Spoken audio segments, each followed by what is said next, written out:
She doesn't even go here. I'm bi, actually. Excuse me. Could the ugly, untalented gays please report to the principal's office? Hi, I'm Kurt Hummel, and I'll be auditioning for the role of kicker. Hello! Welcome in, everybody. Thank you so much for tuning in to today's episode of Not So Straight Nerds. I'm your host, Luke. And I'm your host, Alicia, and we have a little mini elf here, Mr. Bird. Gosh, He's like, I hate my about to life. attack. I hate my elf. He's not about to attack. This is my nice cat. Right. We lost the scarf, too. Okay, thanks. Anyways, today you are joining us for a December recap, as well as kind of a dive into some holiday classics that we love. It's our Christmas special. Christmas special. Every good TV show has them. Oh my gosh. So, we're not a there TV you show, go. we're a podcast. Well, you know what? We have episodes, don't we? Sure. So, thank you. I rest my case. So, this episode we're going to have a lot of rankings and talking about some of the movies that have come out this year, some of the shows that we're watching. Before we start talking movies and shows, as usual, we have Vibe check. How are the vibes? You know, I'm excited. I feel jolly. I'm in the mood. The Christmas season, the Christmas spirit. Home Alone, I feel like always gets me there, so perhaps I should stop watching it too close to Christmas and watch it earlier, you know. I wasn't feeling it, and then I got home last night and it was dark and I put my Christmas tree lights on and I said, I'm gonna make a Christmas drink, like an apple cider drink, and watch Home Alone, and it was peak Christmas vibes. So Love that. yeah, excited to talk about that movie and other movies today. For So, sure. yeah. Anyways, what about you? My vibes, they're pretty great. Solid. Got a shelf today, so Christmas came early. Cool. I had to pack up a dog crate. Like, we had to collapse it, and that was just so hard for some reason. To, like, try and figure out how to do that without, like, instructions or having ever done it before. So weird. Without instructions sounds intimidating. Very bizarre. Unfortunately. But that's my vibe. Anyways, yeah. So, off the bat, we are going to be talking about a lot of movies today and shows. We are not going to be talking spoilers. We probably have episodes on a decent amount of the December releases. We will let you know what episodes we have when we get to them. Yeah. But everything here can be enjoyed without risk of spoiler. That's our Yeah. holiday gift. And we, unlike a lot of our recap videos in the past, we're not talking about anything next year because we're gonna do our own video totally just on next year. Yes. So don't worry about that. That will be coming. We're also gonna do an entire 2025 recap at some point, hopefully. So yeah, today is specifically Christmas movies and December stuff. So yeah. Anyways. And we are going to start that with ranking, as Alicia has requested, our top 20 Christmas or holiday films. Yes, we typically don't do that much. We typically do like 10 or whatever. But you know, I wanted this to be a good Christmas special. So I actually have 48, well technically 44 Christmas movies ranked on my Letterboxd. So I'll put that here. It's Alicia German 02. I'll put it in the description how to spell that. I spell my name CIA. Anyways. So I have a total of 48, so honestly, be thankful it's only 20. No. Yeah, and I've seen most of them. I've seen 44 of the 48. So, and that's not even including, like, all the random, like, streaming Christmas movies. So, anyways, there's a lot. There's a lot out I there. know. Yeah. There's a lot on my, like, 2025 ranked list. There's a lot of holiday movies Yeah. on there. No, yeah, me too. I kind of made it my mission this year to watch most of the ones I had not seen before. Some of the more iconic ones, A Christmas Story and National Lampoon's Christmas Vacation. So, it was very fun. Some fun first-time watches. And Die Hard. And Die Hard. You consider that Christmas movie. So, Alright. anyway. Well, this is going to be the, I think, only time this episode you get this option, so would you like to go first? Yes. I'll start us off with Home Alone 2. So, I really like this movie. It was honestly hard to rank some of these because I feel like it's kind of what you're in the mood for. Some of them, despite all being Christmas movies, are pretty different in some ways. But this was a fun sequel that I took way too long to see. I think I saw this last year for the first time. And it was pretty cute. I heard people liked the second one, so I'm like, I get it. It's never gonna be the first in my mind, but it was still a fun sequel. Especially, I think I watched like the third and fourth ones. Those are not even on my list actually. I just thought about that. This is the good sequel. We'll put it that way. Yes, fun. For sure. Starting at number 20, I'm going to go for an obscure one that you probably have not heard of, and I'd be surprised if many of you have either. I have Hallmark's Holiday Road. This was like 2 years ago. This was being advertised as like a big release on Hallmark. And then I ended up watching it with my family, who was making fun of me for watching Hallmark movies. And then it ended, and they were like, okay, but like that was still a Hallmark movie. And I was like, yeah, but it's good. Yeah. That was good. Yeah. No, some of them are pretty good. I also grew up watching a lot of them. I couldn't tell you the names of most of them, honestly, which is why most of them are not on my list either. But my mom loved them, so Yeah. watched This some one, of them. this one specifically, it's about like an airport being shut down because of a blizzard, and so a bunch of people at an airport randomly decide to like chip in together to get a van to drive across the country, and then one of the people is like a internet influencer, so they become this like viral like ragtag group going across the country trying to get where they need to for Christmas. So like they go places and they're like big celebrities there by the time they get there. Yeah. It's very cute. Very fun. That does sound like a good concept. Some of them are pretty good. Even if they're still, I'm like, I don't care. So maybe they are Hallmark movies, but some of them are pretty dang cute. So, anyways. Did not write down my next one. Sorry, guys. Got carried away. I was Slacking. listening really well. You know what? Great listening skills. This one is going to take a really long time to write down, so I'll just go ahead and say it. Start talking. The Guardians of the Galaxy holiday special. Oh, I don't have that on my list. I need to add that. Yeah. So, I kind of abbreviated it too. I actually really like this one. I wish Marvel would make more of their, what do they call it? The specials? Special They just call it presentations. specials? Yeah. I wish they would make more and utilize that, but they're making some interesting decisions lately. So, anyways, love this one. Love that Kevin Bacon was in it. That's a fun little surprise.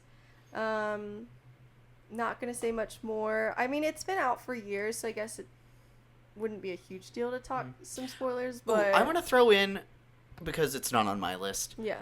but I loved the Mantis love in it. Yeah. Like, she's that cool. leading into Guardians 3 was the first time I was like, wow, Mantis is, like, kind of awesome. Cool. It's the first time Yeah. I've, like, actually, like, really been interested in her powers. Yeah, she's pretty dang cool. I just like, because they're such a family, and I like seeing them like that around the Christmas time. I like seeing the different ways they try to do things for each other. Sometimes you think it's bizarre, but it's perfect for them. Mantis and Drax going on their little journey and having such good intentions, and then, they're like, what did you do? That's all I'm going to say. So, because we did promise no spoilers. So, there you go. You should go watch it. I'm sure it's on Disney Plus right now. Yes. So, yeah. At number 19, this is a movie I watched literally last night. It is Apple TV's Spirited. Oh, God. I haven't seen that one because I don't have Apple TV Plus. It was kind of good. It was good. I love the concept. The concept does a lot for me. Essentially, it's a Christmas Carol, but that's like a business that these ghosts do every year. And so it's into the modern age. It's a musical. Okay. Ryan Reynolds is the person that they're trying to change this year. It like goes behind the scenes and it's like, okay, we have to research this man. What do we know about his past? What can we predict about his future? They explore some stuff in there really cool. Mm-hmm. It's it easily could have been a lot higher on my list if they leaned more into the whole Christmas Carol of it all. Mm-hmm. They kind of, I lose how much I like the foundation of A Christmas Carol Yeah. to do kind of a different thing than I would have liked, because I love the Christmas Carol. This is like one of like 3 Christmas Carol mentions on my list. Mm-hmm. But it was very surprising, especially it was a super great surprise to go into something not knowing it was a Christmas Carol, and then it was a Christmas Carol. Very fun. So, very fun time. Oh, and Octavia Spencer's in it, and did not know that she could sing. Love her. She eats. Love her. Good to know. I guess I'll have to maybe get a free trial one day. Usually whenever I like redeem something on iTunes, like a gift card or whatever, it'll give me like 3 months free. So I just need to wait for the next time that happens. Catch up on some stuff. That's how I watched that one show that Brie Larson is in that I always forget the name, but I love that show. Lessons in Yes, Chemistry? in chemistry, and Lewis Pullman. I also need to read that book, but anyways. I put Die Hard next. This was also a first time watch this year, and I am on team this is a Christmas movie.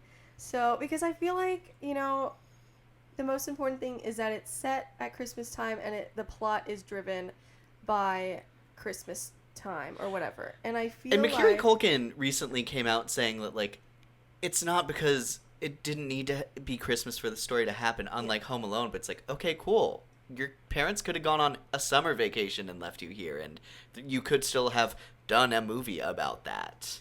Yeah, and you know, obviously you'd be missing some, you know, Christmas decorations and charm. But then and that's the same exact thing but- for Die Hard. Yeah, so I agree with that. I know it's not obviously like warm and fuzzy and cozy like that kind of Christmas movie, but I do still think it falls into the category, even if it's very different. And you know, why would we not want some variety in the Christmas world? So Yeah. there you go. Like Yeah. it. Very fun. At number 18, I have The Holiday. This is one you were very excited to introduce us to. And it was very solid. The chemistry between its couples was very charming. Yeah. I think also the old man is such a Yes, he's a great little fun addition to it. yes. A surprising addition too. Love it. Yeah. Very fun. But I also think it's valid that you find Cameron Diaz's characters insufferable at first, because so does my mom. I told my mom that, she was like, and he's right. He's right. It almost like ruins the movie a little bit. So Yeah, Yeah. but solid. Anyways. It's very solid. my next one I just rewatched today. Oh. It's a Wonderful Life. There's like 3 versions of this on Prime. There's I don't even know what it meant. I didn't even know the word. There's a in color version, but then I just watched the classic black and white version. Yeah, and it's really good. I will say I get maybe a little bit bored with all the middle part with when it revolves around the bank stuff. I don't care quite as much about that, but I love the beginning and I love the end, of course. So it makes up for it. It's very cute. I've never seen any of them. I know. You need to watch that. It's pretty good. Okay. My number 17, I have Home Alone 2, Lost in New York. Crazy that Kevin was just trying to kill these guys this time around. Like, he was done playing. And I respect Period. it. You're still a felon, Kevin. Well, I also love the Bird Lady. Bird Lady's, like, I remember watching it for the first time and being like, oh, this is fine. And then, like, it starts diving into Bird Lady, and I'm like, oh my gosh, I love her. Yeah. Ugh. Go Bird Lady. My next one is Charlie Brown Christmas. When I had been making this ranking and just did an initial ranking before I watched or rewatched anything, I had this much higher. I had this in my top 10. But I rewatched it yesterday, and there's actually like a decent amount of like filler in what's like a 25-minute thing. What's not filler is amazing, and I love it, which is why it's still on this list. But I did easily put it down because I'm like, I forgot there's this much filler. Like It's such a short a thing. year ago, I rewatched that in the Great Pumpkin, and I was like, man, there's a huge drop off between the Great Pumpkin and this one. It's weird, yeah. I also love the Great Pumpkin and the Thanksgiving one, and What you gonna do? My number 16, I have The Santa Claus. Such an iconic little, I don't know, like it's pretty this is a classic. It is a classic. It's so good rewatching it. So It's so fun seeing all the elves, seeing him turn into Santa, kind of diving into that lore. I think is always really fun. yeah. And they have a lot of fun with it. Mm-hmm. Killing Santa Claus was never more marketable. Also, how dare Denny's be out of chocolate milk? I guarantee you have white milk and chocolate syrup back there. Make chocolate milk for this little kid whose dad burned the turkey, please. Anyways, Punks. I was like, you gotta be kidding me. And then I Anyways. also remember the sequels of this being a lot better than they actually are. But I'll Yep. always have those memories. Yep, me too. I remembered the second one being much better. I remember not totally caring about the third one. The third one I liked a It lot because I was- remember that's the one where I remember seeing all of the other Yeah. holidays in it, and I'm like, I love that. That was interesting. Yeah. But they're also in the second one as well. Yeah. I was like, oh, I didn't remember they were here. Mhm. But at least we get Martin Short as Jack Frost in the 3. Which is very fun if only the movie was better. Yeah, I agree. I agree. Anyway. My number 15 is A Muppet Christmas Carol. This was so good and honestly a very hard decision between which Christmas Carol version was my favorite because there's a lot. I was actually thinking of watching some live action versions of them, like some older versions, and I was a little Christmas Caroled out.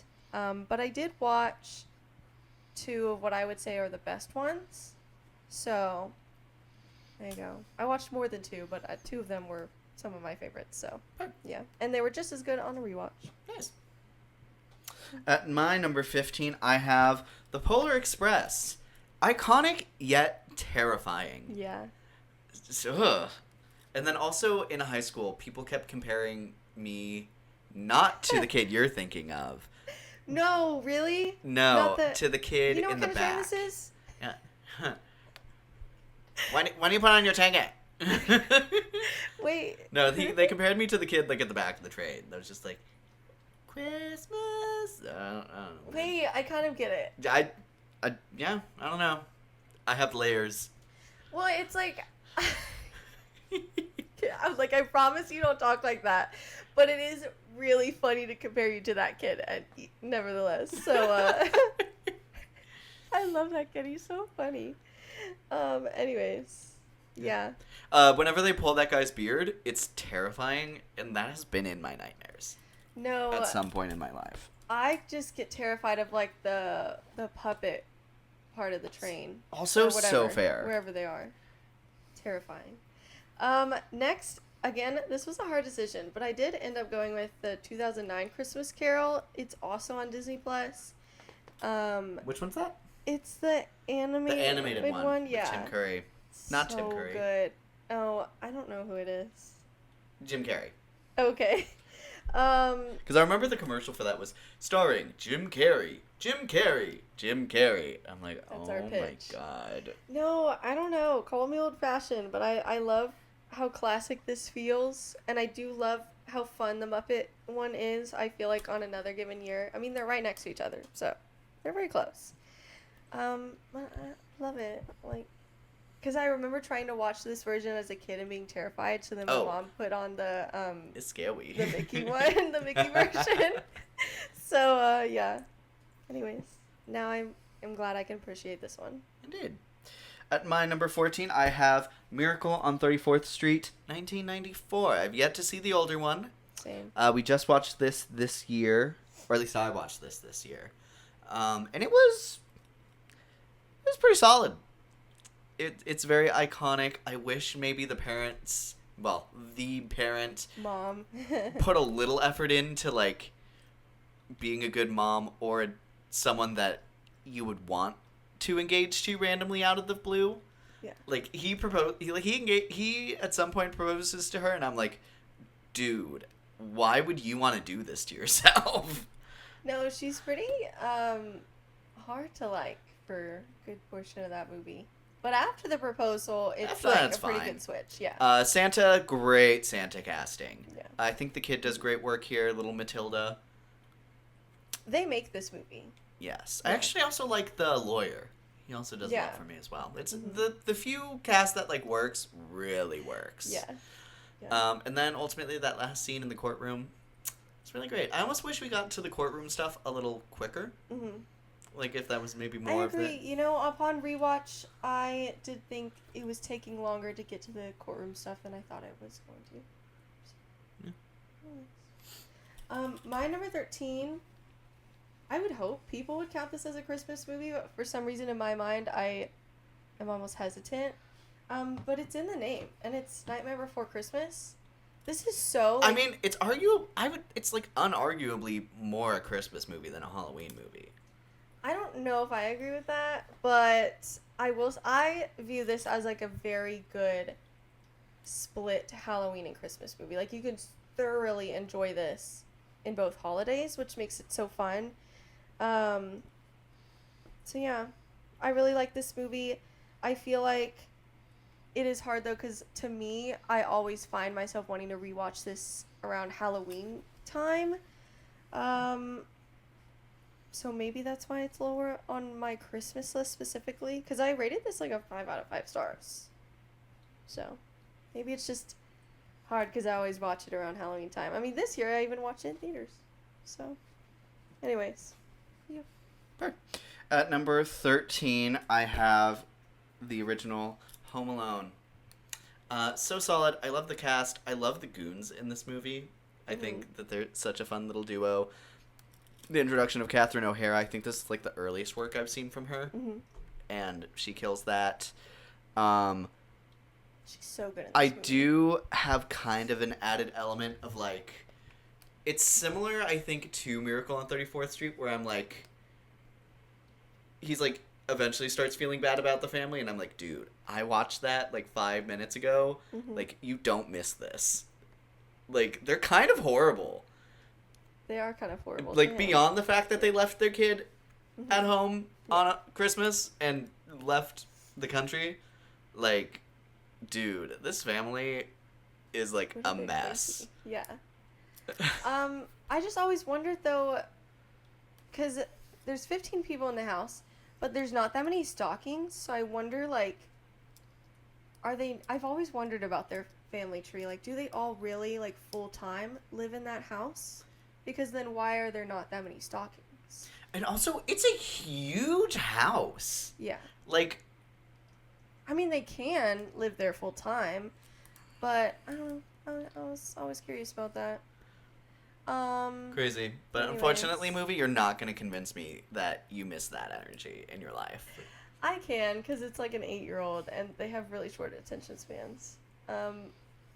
My only complaint for that movie, and it's very minor and nitpicky, is that I feel like everyone always blames the mom, which I can blame on the fact that she's clearly the center adult family member. So you see her more, so it's natural to be like, yeah, she's the one to blame. No, there were at least 3 other adults and other siblings. Indeed. So it's like, no, let's put blame on everybody, actually. Anyways, my number 12 is the Rudolph the Red-Nosed Reindeer little short movie thing, whatever you want to call it. A classic, the best of all of them. My mom owns like a DVD with like 4 or 5 or 6 of them. Definitely the best one of the bunch, in my opinion. Indeed. So, yeah. And I rewatched that one yesterday as well with the Charlie Brown one. Solid. At my number 12, I have Disney's A Christmas Carol, the one version we were just talking about. Mm-hmm. This one I love because it leans into the horror in such a fun way. Yeah. The way that I don't think any other one has. And I think that is just so fun, especially the use of like the horror in animation. Mm-hmm. Like, I almost think that's like continues to be an untapped market. And like, I love this one. Yeah. Oh, so fun. So iconic. Like, it's when I think of Christmas Carol, like, this is the one I think of, and then Yeah. I have to be like reminded that there's other ones, or like I like segment them very differently in my mind. Mm-hmm. But anytime I think of Christmas Carol, I think of this. Yep. So good. There's a reason I was scared of it as a kid, because they do it well. Next is another one that I'm not sure if people would count as a Christmas movie, and I would actually say there's an argument here.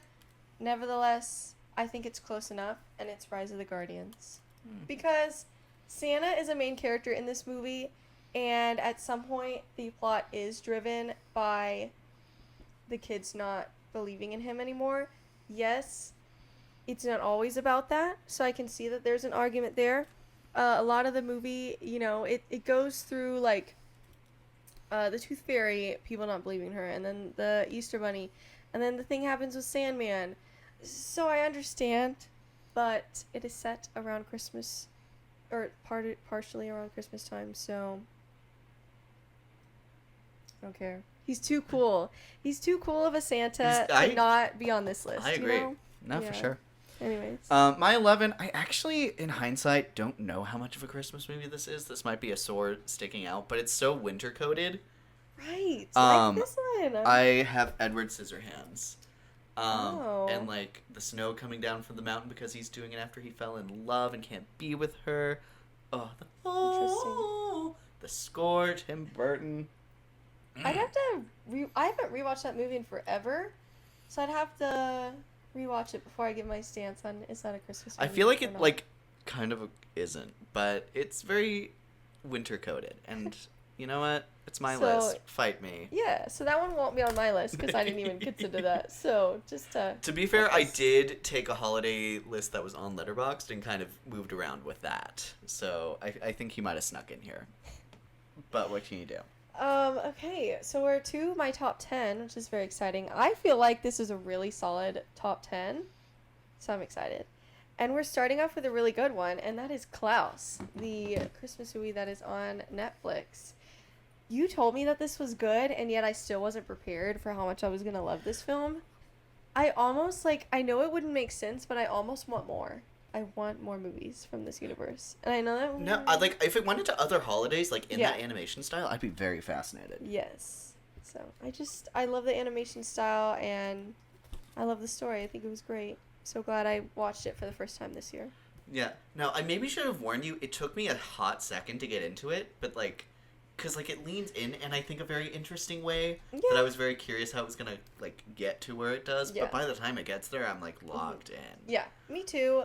It took a while for Santa Claus to show up, but it was worth it. Yeah, I liked it. Indeed.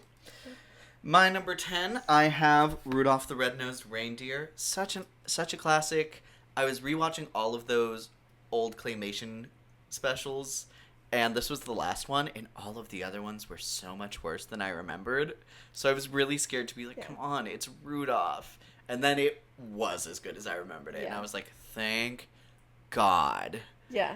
And some of the other ones, they have one really good song that carries the rest of the movie.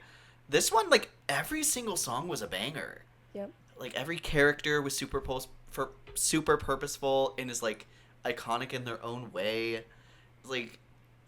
Whoever storyboarded this one over all of the other ones deserves a raise. Mhm. They ate that. Yep. My number 9 is Elf. Obviously a Christmas classic. I don't know. I don't have many notes on this one. Maybe it's a little dumb at times if I needed to find something, but it's funny, so I don't really care. I have a good time with this one. So, yeah. My number 9, I have Gremlins. It's a pretty good one, actually. Yeah. Love me some Gremlins. They're very iconic. Little guys. I'm a sucker for a little guy story. And then it takes a horror twist while still having your cute character in there. Super fun. And pushes, because I think it's PG-13. But, it has one blow up in a microwave and, one get blended in a blender. And I'm like, you know what? I respect the push. Yeah. They push the boundaries. Oh, and then the icon. Da, da, da, da, da, da. Ugh. Love them. Love me some Gremlins. Nice. That one's, spoiler, not going to be on my list, but I did like that one. I did enjoy it and had a fun time. I watched it for the first time this year, one of the many I watched. Next, my number 8, I have The Polar Express.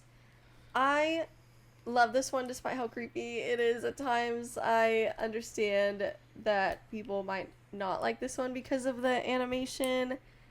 I grew up on this. I look past it. I have rose-colored glasses on when it comes to this movie.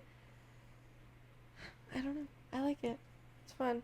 And Tom Hanks he has a very distinct voice, He and I does. like it. So, anyways, yeah. Do you think? Ooh, question. Do you think at some point we're going to get a live action Polar Express? I hope not. Actually, you know what? I take that back. I would be open-minded to that because it would probably be inherently less creepy than the animation. That's my thought. You know? Actually, I would not be against that. But obviously Tom Hanks needs to play the How can you not? conductor. Absolutely. And you know what? Just like in the animated, maybe they could put him in some other places. Maybe they could put him as Santa or whoever. I was gonna say, I feel like he might be a little aging out of that character type, just because he's getting a little up there. But I think it would be so cute if they Okay. made him Santa. It's okay. I really don't think anyone would complain. At least Really? In this well, day and the age? critics, the critics. But critics are gonna critic, so. Right. Yes. So my number 8, I have Die Hard. It took me a long time to watch this, and it was iconic. I wasn't expecting it to be a Christmas movie, and then right after I watched it, I was like, y'all, why are we having this conversation? Yeah. Like, I was wrong. It so It is. is a Christmas movie. Yeah. I'm sorry you No, guys me just, too. don't like action adventures in your catalog of Yeah. holiday classics. Expand and widen your palette, please. Yeah, it was crazy watching this after watching so much of Brooklyn Nine-Nine, where he is always talking about Die Hard, and then I was like, I love that show. you know, I got it. Yeah. My number 7 is Miracle on 34th Street, also the 1994 version. I have the older one on my list to watch. It's one of 4 that I have wanted to watch and not watched yet. So we'll see if I get to that. I feel like if I don't get to it today or tomorrow, probably not going to until next year. So Yeah. we'll see. I don't know. But I love this version. I didn't watch it until a few years ago, I think. But I kind of fell in love with it, kind of randomly. It was like Crazy Rich Asians for me. My dad had always watched the ending a ton of times, but one time we finally sat down and watched the whole thing and both loved it. I had a very similar experience with this. Just kept seeing some scenes on TV and finally sat down and watched it, and it's great. So, anyways. At number 7, I have Elf. Absolutely love Elf.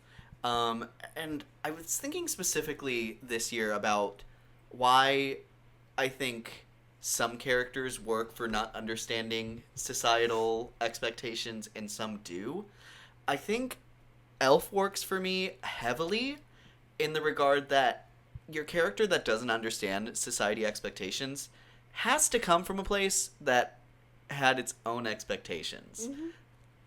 There's movies like Friendship falls into that same category for me, where it's like, you can't tell me that he can act like this and not think there's consequences. Mm-hmm. I think the exact same thing about the Lampoon Family Vacation, which, spoiler alert, is not on my list.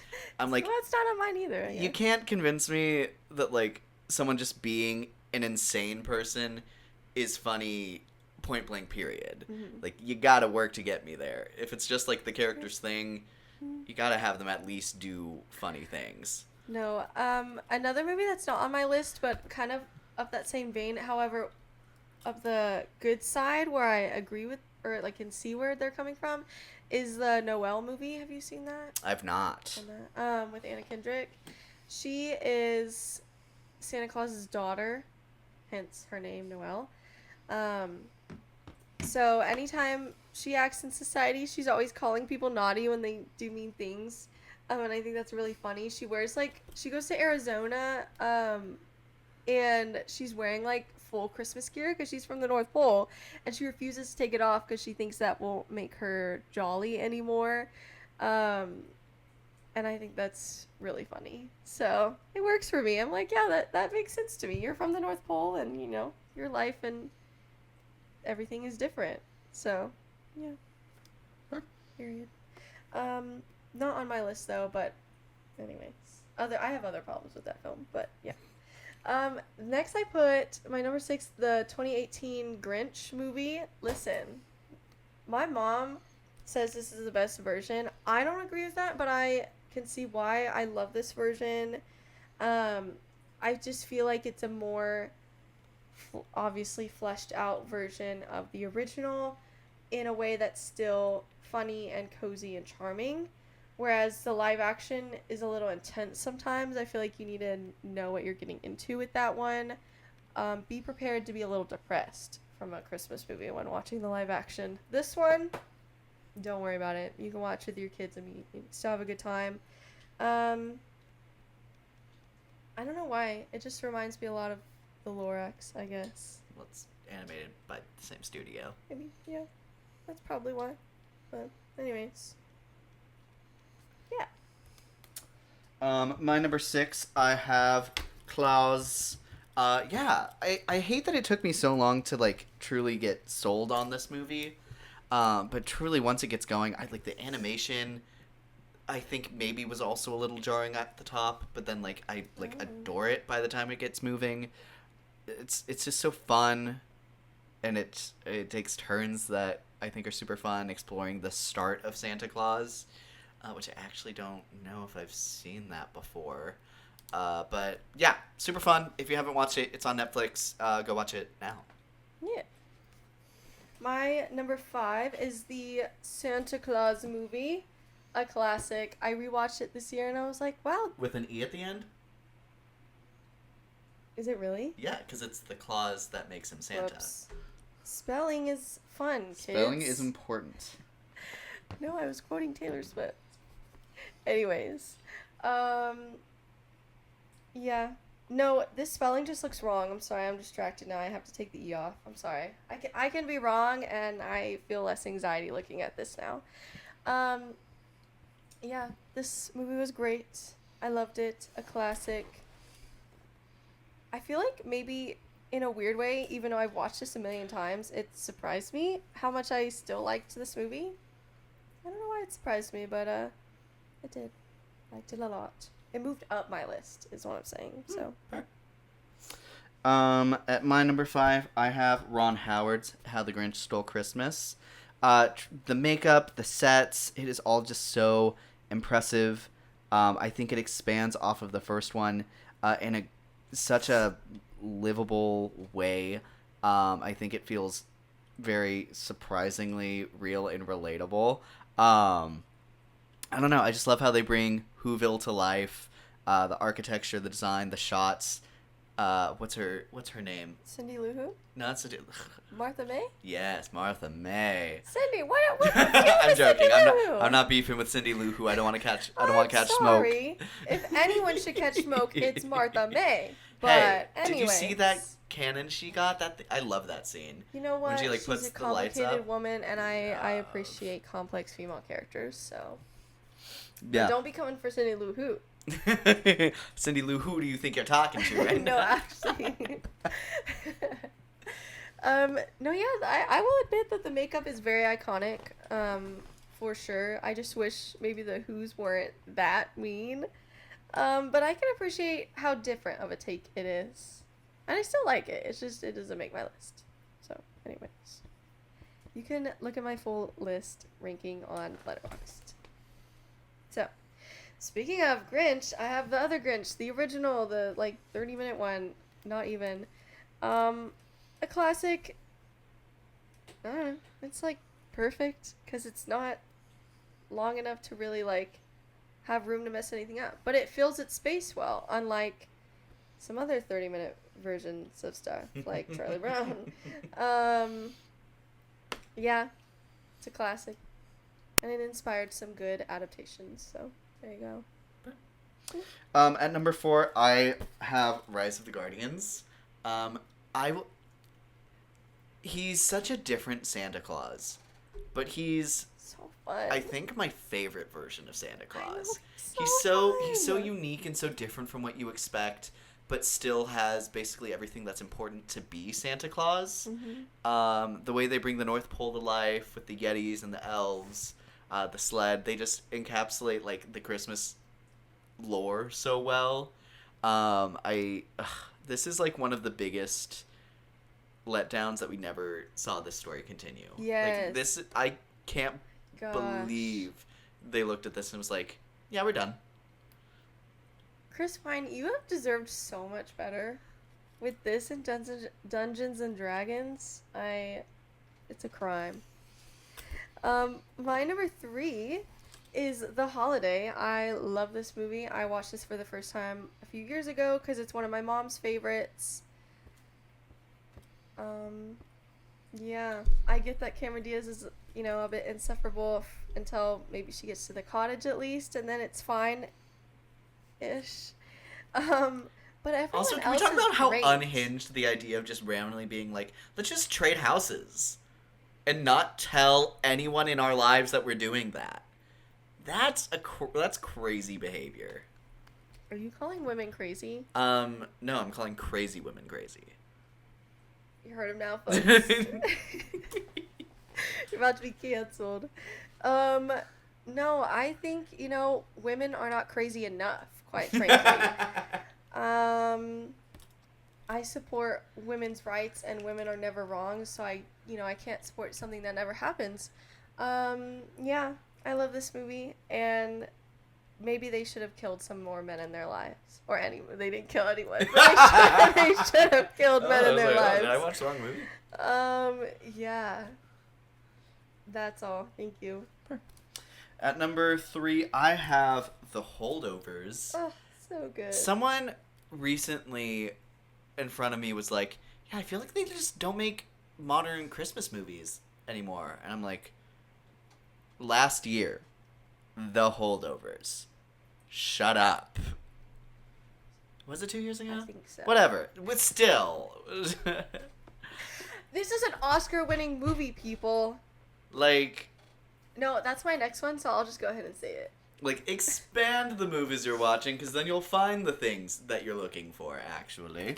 But, it's so so great. good. Such great performances. It's, like, truly an instant classic without being super, like, showboaty as a film, which I think is always really impressive to still, like, gain such a love, even if it is a super grounded film. I also love just being able to say that a Christmas movie has won an Oscar. I'm sure there's been others. Well, I don't know that, but I think How the Grinch did- Stole didn't it win? an Like Oscar. hair and makeup or Yeah. something? Yeah, it should have. But yeah, I love that, and I feel like this isn't overly Christmas either. It's just kind of more like a holiday one. It's just a perfect movie. I love this movie so much. What's his name? Dominic Sessa? Yes, Dominic Sessa. He Great needs to- debut. Yes, he needs to be in more stuff. That Crazy. was the film that really officially, I think, cemented Divine Joy Randolph. I think regardless of if she won the Oscar or not, I think people still would have, like, truly gained Sure. her an appreciation for her Yeah. there. Mm-hmm. And then Paul Giamatti, it's hard to go wrong. He's great. I'm so glad he got recognition from this film because he's been doing some great stuff. So. All right, my number 2, I have The Nightmare Before Christmas. Such a classic. I grew up with a family that absolutely adored and worshipped this film, and now I'm getting married to someone who adores and worships this film. Period. So, it's such a classic. I think it encapsulates, like, the idea of doing something in your own way and still, like, loving and appreciating what it is. I think it's so fun. I love monsters.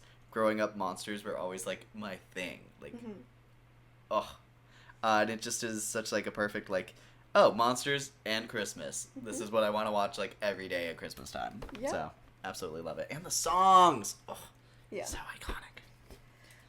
And then my number 1 is Home Alone. I can't see any Christmas movie ever beating this one. It's such a classic. I have always been a huge fan of Home Alone. It has not changed from my number 1 since I was a kid. I have Christmas pajamas with Home Alone all over it. And the only other movie I can say that for is The Grinch, and I only have pants. I don't have a shirt, so the only one I have a full outfit of is Home Alone. So, there you go.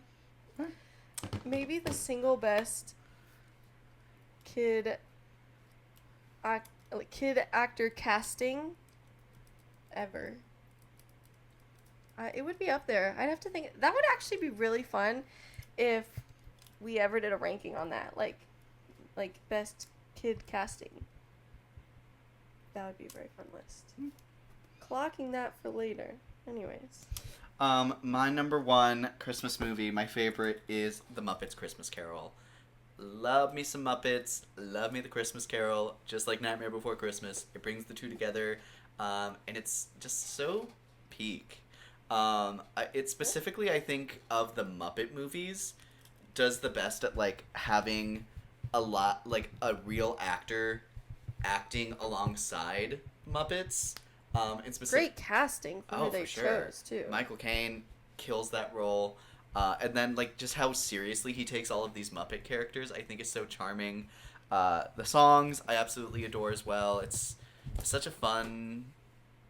It's just so fun. It's so Christmas Carol-y, and it's live action, so it has the costumes, it has the sets, which are all super cool.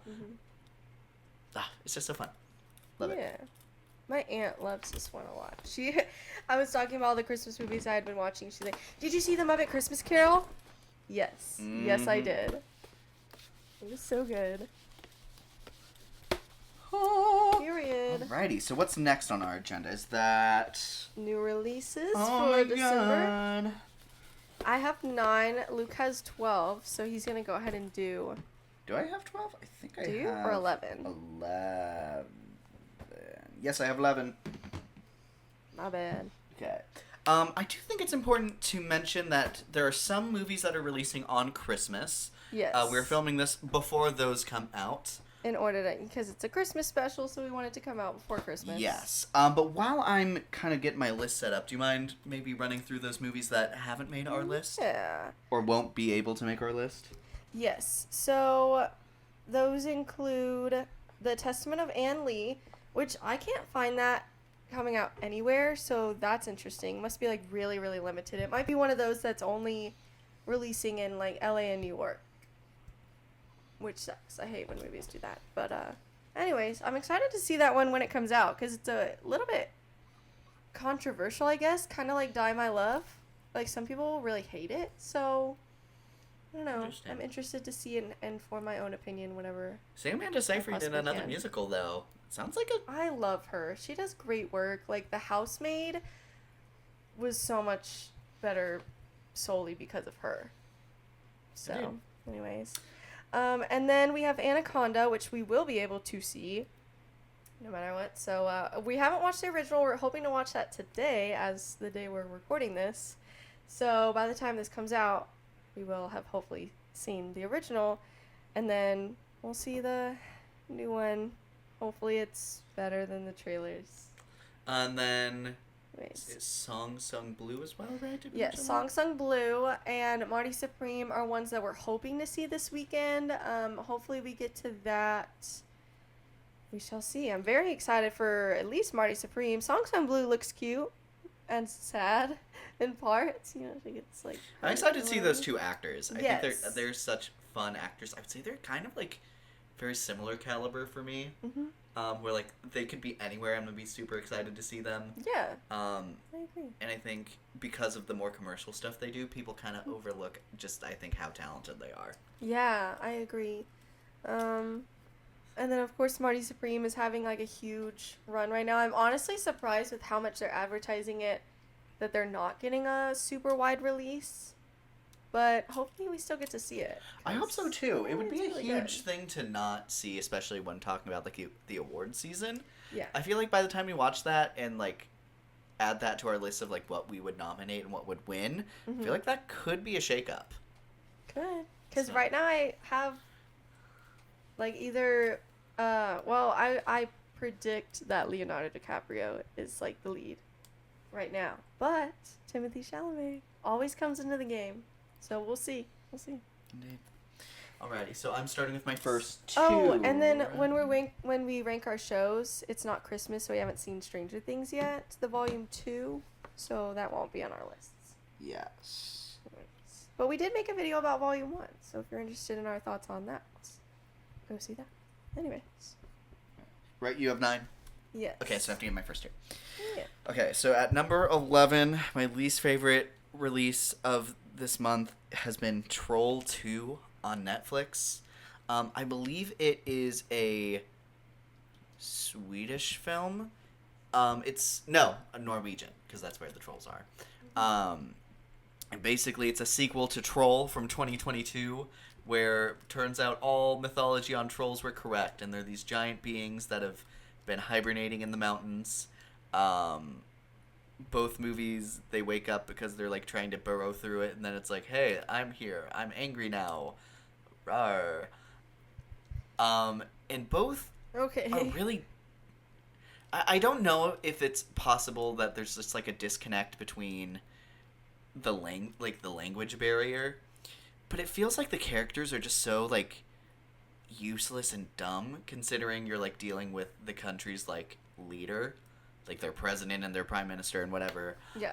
So they just all feel so useless. It's like and for those who don't know, apparently the only way to kill a troll is sunlight. And both movies, it's just very cloudy days as 2 different trolls are heading for like big nation capitals. 2 different ones, mind you. But in the Troll 2, they wake up a baby one that isn't angry to fight the other one, but then he drowns. It's just such a fever dream. The visuals of the troll itself are fine. I can't believe what I'm hearing right The now. cast is so weird. Because they bring in the main characters, this like, oh my god, dinosaur digging up paleontologist. Such an interesting way to describe that word.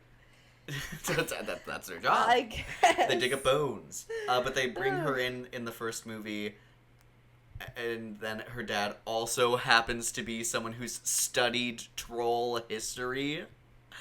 Convenient. Yeah, isn't it?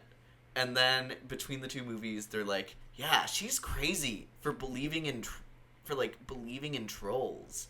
And it's like, what? We just had a whole movie about why you need to listen to her. Hate backpedals like that. Right. Yeah, just don't feel the need to watch it unless you're really into trolls. It's not like Watch the the animated one, yes, actually. Much better. At number 10, I have Netflix holiday rom-com My Secret Santa. Oh, the 2 I haven't seen are the bottom ones. Yeah, Cool. you aren't missing out. Not missing out. This one is she's the man, but the man that she's disguised as is Santa Claus.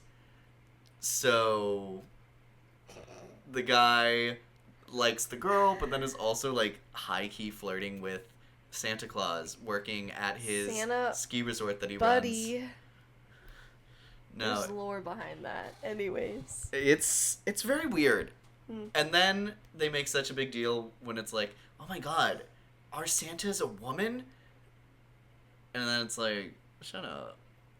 No, that's my problem with Noelle, is that most of the plot is led by no one considering that clearly the more qualified child of Santa Claus is a woman, and yet nobody even for a second is like, could she be Santa?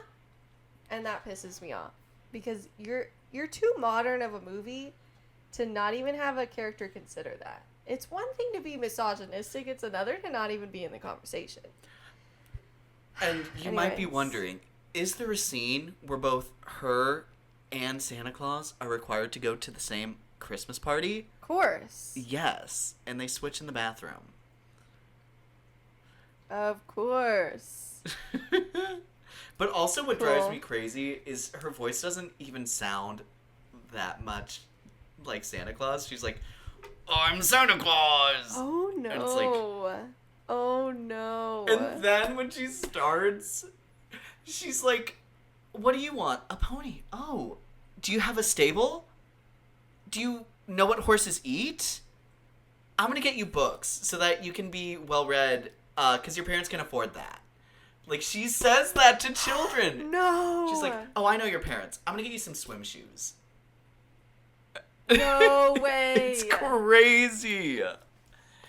and then like the Miracle guy's like on 34th Street, Santa would never.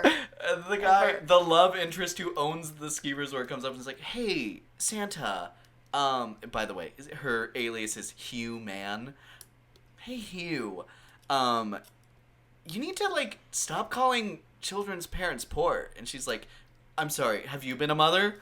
And it's like, "Santa, have you?" Oh, no! It's crazy. It's so That's crazy. That sounds so bad. Oh no.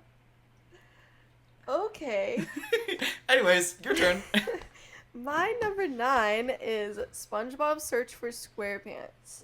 Listen, was this movie that bad? I feel like it wasn't that bad, although I thought this in the trailer and I continue to think this in the movie, that it's a little too inappropriate for a kids movie. I get that SpongeBob humor. I mean, like, animation is a lot of times had like jokes that only adults would get. This is like animation that kids are getting because they're laughing at it. They know why it's funny. So that's not adult humor that kids can't get. So, anyways, have problems with that. And then I had the weirdest experience in the theater that I thought was just me until you said something where in the middle of it, they go, like to hell or the underworld or whatever. I think they call it the underworld. And I am hit with an exhaustion that I have not felt before. I'm struggling in my seat. I'm like rubbing my eyes. Cole's sitting next to me and he's like, "What's happening?" And I'm like hitting my face a little bit. I'm like, I'm about to fall asleep. I'm like trying to sit up in my seat and my eyelids are like, I could stand up right now and maybe still fall asleep. And then to find out that you were I went also through the feeling exact that. same thing. I don't know what we were being drugged with in that theater, but That is crazy. well, I have to wonder at what point is a movie, after the conversation that James Cameron just had where certain technology can actually make your brain hurt and be tired. I wonder at what point do we maybe question Is your that? brain shutting down? Yes. Is it No, I is think- it overstimulated to the point where it's actually exhausted? Because then after the movie I was fine. I mean, actually, there might be something to that. Because I remember, No? like, the beginning, I was, like, pretty, like, I was there. Mm-hmm. It goes to the underworld, and that's when it hits. Yes. And then as soon as it goes, like, above, like, to, like, the shore, I'm like, and I'm back. Yes. So I really do wonder if it was actually the technology behind the movie, which is fascinating to me. So I feel like this is lower on my list and in ranking and in rating because of that. Even if the movie itself wasn't that bad, I had the horrible experience. So, anyways, and it was in Yeah. the middle of the day. Like I shouldn't have been tired. I'm not a nap person. It's like 1 o'clock when we left. Yeah. It was weird. Anyways. So weird. And yeah, ditto for most of that. It's my number 9 is also SpongeBob Search for SquarePants. I was very excited because I have just watched basically all of the available SpongeBob movies leading into this. The bar couldn't have been.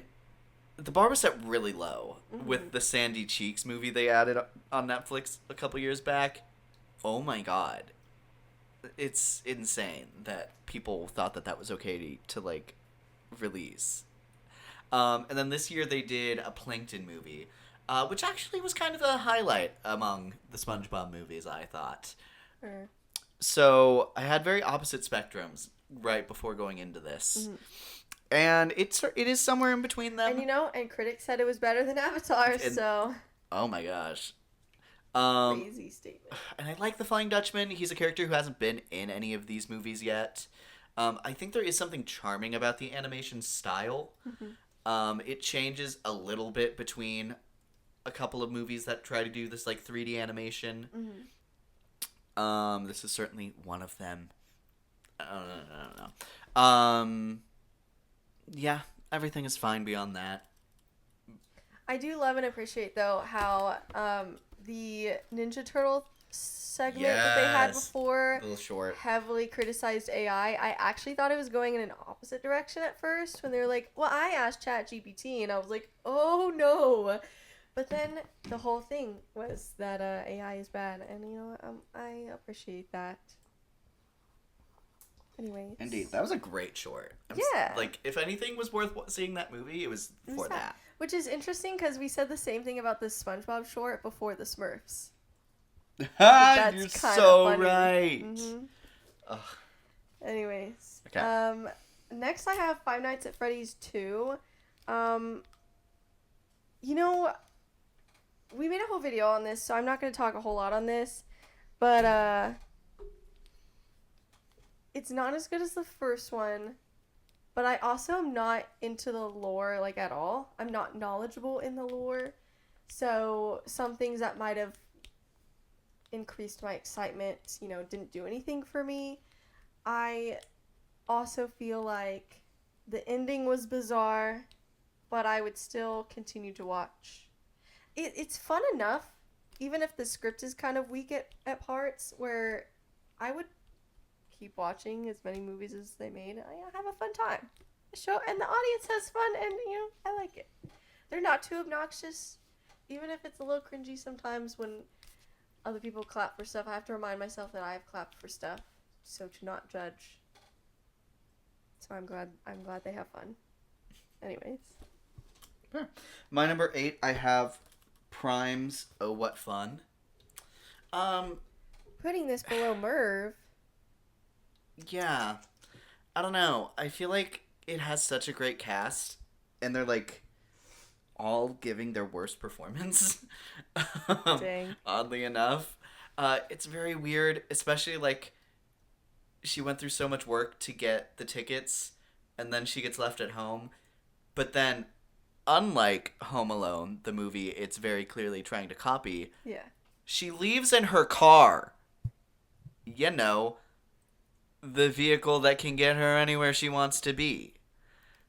So it's not Home Alone. Because you're not a kid, you're an adult, and you could drive. And then also not her like lumping her grandkids into the same vein of guilt as her husband and her kids. Mm-hmm. There's an element of here where I'm like, girl, at some point you are the problem. It sucks because I adore the concept, and It is a great concept. it's something that needs to be talked about more. I just so wish it was But then also is she done that in a better way. But also, is she that great of a family member? Because she's also, like, doing shady stuff, not listening to her kids, not compromising Oh, yeah. with adults, breaking laws. It's... I wish they would have just focused more on the concept that they led with. Like, they try to go too big with it. With what's a simple concept and should be a simple concept. It's so bizarre. Trying to expand it beyond that shoots itself in the foot. My number 7 is Merv. Speaking of Merv, you know, I love these two actors, and it astounded me. They have, like, zero chemistry, and I did not think, nor did I ever root for them to be a couple. To the point where I'm like, why is the dog sad? I don't think they should be together. Why does the dog think they should be together? Don't you want a happier family? So anyways, it's the only family he's ever known. And that's sad. Moving on. My number 7, I have Diary of a Wimpy Kid, The Last Straw. I have officially watched every single... Wait, that came out this month? Yes, Oh, then I've seen that. indeed. Wait, then I've seen one that you haven't seen. Maybe. No? Oh, I know why. Yeah. Anyway. So, Diary of a Wimpy Kid, The Last Straw. This is the latest one. They went animated a ways in, and as much as I like the animation style that looks like it did out of the books, because I grew up reading those books, they like repeat a lot of the beats from the live action movies, which are iconic, and just do them way worse. The one right before this was like a holiday special on a book they never adapted into a movie, and that one was pretty good. But then this one was copying a lot of oh, Greg doesn't get along with his dad, so he's being threatened to go to military school. And that's like a whole other live action movie, which, shocker, does it much better. So, it's here. But I did learn how to make a compass if I was stranded in the woods with camping supplies. So. Okay, so I realized what happened. So I put that one second to last, just above SpongeBob.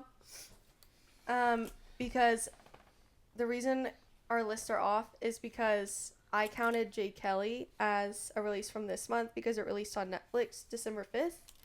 But it did have a small theatrical release, so you don't count it. So that's the difference here. So you'll probably have it on your first time. Yes, I will. And I won't. I'll have it here. So there we go. The more you know. Anyways, okay. Next I have The Housemaid. I enjoyed this book. I feel like I need to get into thriller more because anytime I read a thriller book, I really liked it. Like Verity by Colleen Hoover is one of the Colleen Hoover books I had read many years ago that I actually liked.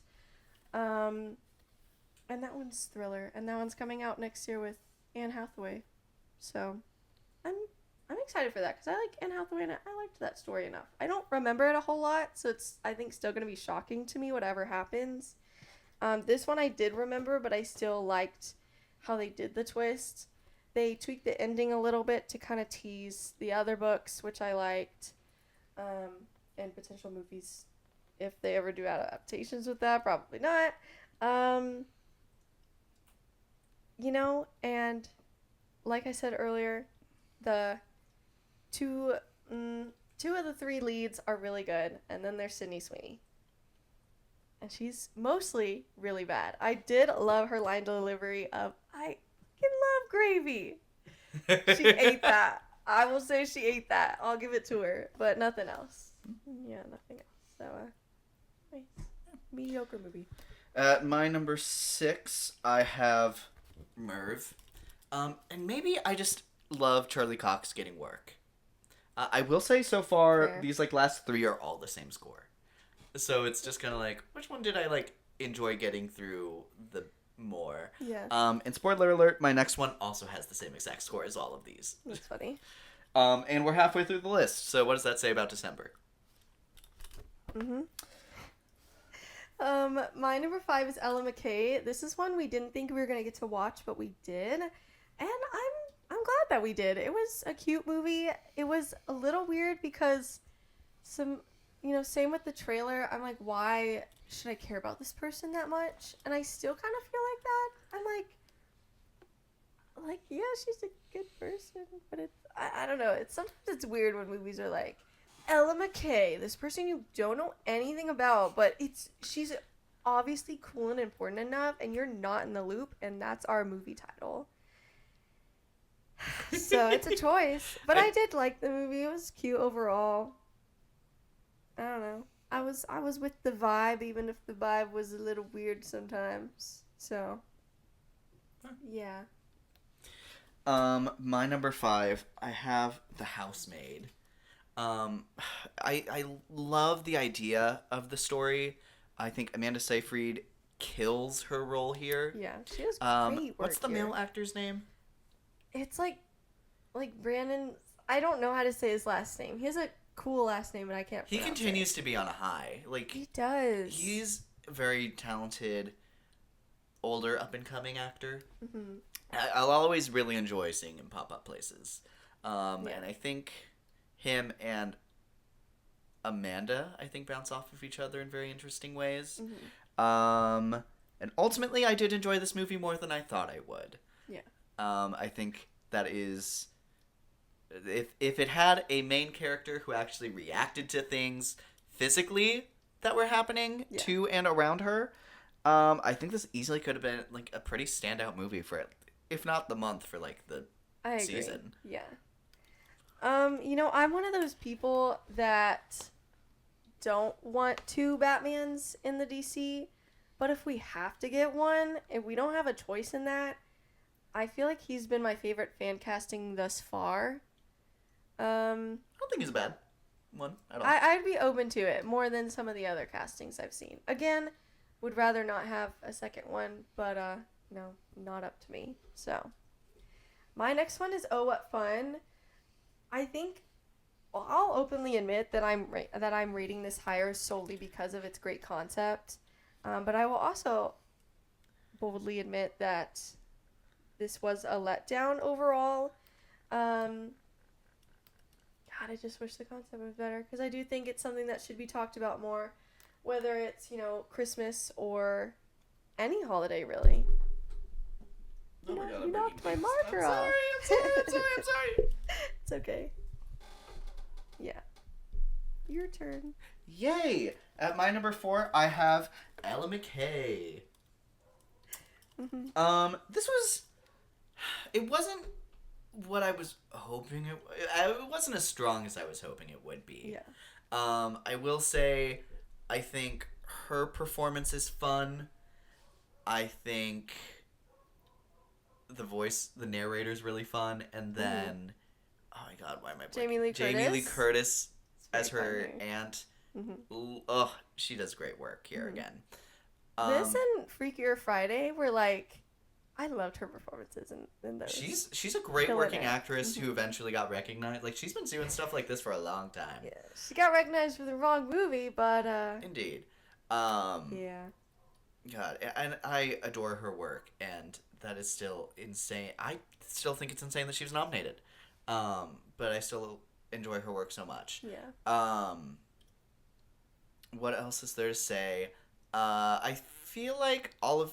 Oh, no, I'll say this. I thought it was really interesting to show all of the different ways strong women can be kind of like taken down by the people around her. She has like 3 different people who are doing some element of that, but in very different ways. And I actually really appreciated some of the times that they talked about it. It feels like the scriptwriter thought a lot about this script, in that they thought this script was the shit. And so a lot of the times, the script says lines in ways that are like, yeah, we're that movie. And then it's like, I know. Are you that? I wish you were that movie. But you know what? You're really trying to be. Yeah. Yeah. It's solid. Ella McKay. Yeah. My next one is Avatar: Fire and Ash. It kind of feels wrong to put this below what my next one is, but I did like this movie, and I feel like the more I see of it, the more I'm liking it more and more. I do want to rewatch this movie in theaters if I have the time. Hopefully I will find it, because I'm sure it'll be in theaters for a hot sec.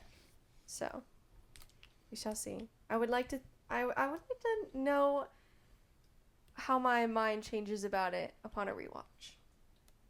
So, yeah. At number 3, I have Five Nights at Freddy's 2. Yeah. I mean, to be fair, I think this might seem crazy, but this is literally a 0.5. This and Ella McKay are both the same score and a 0.5 above everything else on this list. But you do know about the lore, so I mean, yes. there's differences there. It definitely still... It's not as good as the first one, which I don't think sets a super high bar. But I continue to stand on the animatronics are still more fun here than they were in the last one. I hope they continue to make the animatronics on screen be this fun. The puppet they adapted better than I expected they would. And then... the acting is... I won't even necessarily say the acting, but the script of the characters is just wildly uneven. But has some hype moments, like 3 moments that I very explicitly was like, if it does these 3 things, I'm gonna be hyped. And it did all 3 of them. So, unfortunately, I have no choice but to stan a little. But be warned, even though I enjoyed this, it's still like an okay movie. So, my next one is Jay Kelly, the one that I would have on my list. I liked this one. This one is... I don't know why. I heard people talking about this movie in a positive light, but I still wasn't quite sure how I'd feel about it. But I enjoyed this one, and I wish George Clooney was getting more recognition for this. I think Adam Sandler does a good job, but no, George Clooney is like a very clear standout to me, so I think it's a shame that he's not really being the one talked about here. That's very fair. So, and then I went ahead and put my number 1, which is Knives Out, Wake Up Dead Man. So good. I've been telling my mom she needs to get a free trial of Netflix, because for whatever reason my dad has beef with Netflix. I don't even know. I'm like, you should just get a free trial and watch it within those 7 days, because it's so good and you will like it. She and my dad watched. It was weird. He was like, oh, you wouldn't like those Knives Out movies. I'm like, she's seen the first 2. She was with, it was the 3 of us when we went to see Glass Onion in theaters. I'm like, his That's memory pretty is crazy. really funny. Maybe that's where I was get about to my say, bad look who's memory talking. from. I know. But yeah. So hopefully they'll watch it someday, because it's really good, and we have our own video on it. So there you go. Yeah. At number 2, I have Avatar: Fire and Ash. I will say I came into this movie with some, I think, pretty close to the chest expectations.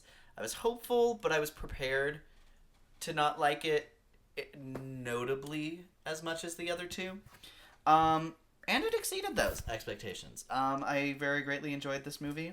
And it just like my one film of this month are right outside of my top 10. So at number 1, I have Wake Up Dead Man. Love Knives Out. I think this movie does a lot to stand out even among its trilogy. Yep. I love that they're just going for a different vibe with each movie. The cast, I think, continues to have varying screen time, but I think those who have screen time absolutely make the most of it. Mm-hmm. The mystery, I think, is as complex as it's ever been. And it's just such a fun time, and it hits emotionally more than I think anyone who watched it expected it to. So I love it so much for that as well. So that's my December movies. Now that we've ranked those all out, can we talk about what to me at least, with my list, it is such a hit or miss list.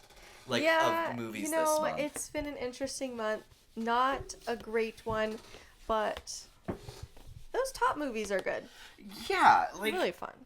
it almost it feels like the industry A almost wide was like, range. we're gonna lower their expectations and then we're gonna go ha ha. But you know what? Probably still going to be better than January, so. I mean. We'll see. I remember seeing some trailers. I don't know exactly when all of the movies come out that are slated for 2026. That's true. But Yeah. some of them, they're slowly moving up. So I'm like, oh, that's coming out in February. Mm-hmm. Okay, that's something to look forward to. And Companion came out in January, so some January movies can hit. True. And The First Megan was the first weekend of that year. We shall see. Okay, so next up we have first time watches Yes. of the month. This could be of this year, of previous years, whatever. I have 20. I kind of want to go through 20 through 11. Just very quickly. Okay, Not yeah, write go them for it. down. And not really elaborate. Number 20, I have the original It. So sorry. Oof. I don't know if that's controversial or not. I don't know if it's a hot take. So, I think if you grew up watching it, then you love it. Everyone else, I think, sees it for what it is. Yeah. Then I have a lot of my first time Christmas movie watches on here. Actually this should not be on my list, but I have Beauty and the Beast, The Enchanted Christmas. I actually have seen this before, so it should not be on my list. Anyways, I said I wasn't going to elaborate, so I'm not. Then the Little Drummer Boy, creepy. Four Christmases, boring. Candy Cane Lane, cute. Noel, cute. Bit problematic for me. Violent Night, surprisingly fun. Didn't think it would be. Gremlins, very cute. National Lampoon's Christmas Vacation. Dr. Sleep. Didn't love this as much as I thought I would, because I know you were hyping this up a lot. But it still was pretty solid. So, okay, there we go. Okay. And then I have my 10. Do you mind if I go? Yeah. Okay. My number 10, I have Sarah Silverman's Postmortem. Monday this week. I went through and I watched all of the Critics' Choice nominees for stand-up specials. Oh. So I was able to watch all but the SNL 50th anniversary. Okay. This one, I don't know if you know her. She's the voice actress for Vanellope von Schweet.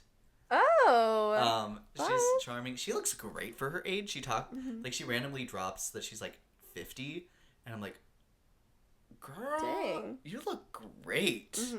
That's awesome. But this one stands out among those because it is talking about how she lost both her stepmom and her father in like the same week. Oh, dang. So it's going through a lot of that experience. Postmortem, indeed. Oh, yeah. So, but it's she, I think, is super Dang. talented. This is the first time I've seen a comedy stand up for her, but Mm-hmm. someone once said that like the best emotion is laughter through tears. Mm-hmm. And this like perfectly encapsulates that. Very fun. It's and it still has some amazing bits that she goes on. Sure. So yeah, very memorable. All right. Okay, my number 10 is the SpongeBob musical. So, this one I've seen live multiple times and been a part of a production of this once, but I've never seen the recording of the, Really? professional. I've never seen this actual recording of it. So, I mean, I knew what to expect because I've seen it, but I still think this was done really well. I think with the trend that's going on right now with doing his little intro, I think it proves how talented Ethan Slater is. I mean, he's really good in this role, and this role would take so much stamina, and I feel like you just never see his energy level drop ever. It's impressive. Like when he's full on belting, when he's climbing those ladders towards the end, astounds me. You see him like have a really large muscles, and I'm like, that makes sense. You kind of need that for this role. So props to him. Very underrated just because people find it cringy. I'm like, it's human embodiment of SpongeBob. So, whatever. Indeed. I love well it. said. At number 9, I have The Miracle on 34th Street movie that we watched, the 1999 version. Yeah, if it moved the pace a little quicker and the mom had a single redeemable quality in the first like 2/3 of this movie, Yeah. it'd be a little bit higher. But Her redeemable quality is serving face. She is so pretty. She is even pretty. if she's has an ugly heart for a good part of this. Ugh. Anyways, yeah, it's fair. no, my daughter cannot believe in Santa. Do you want her to be an idiot like all other children? I'm like, it's Oh, one hey, thing- Santa.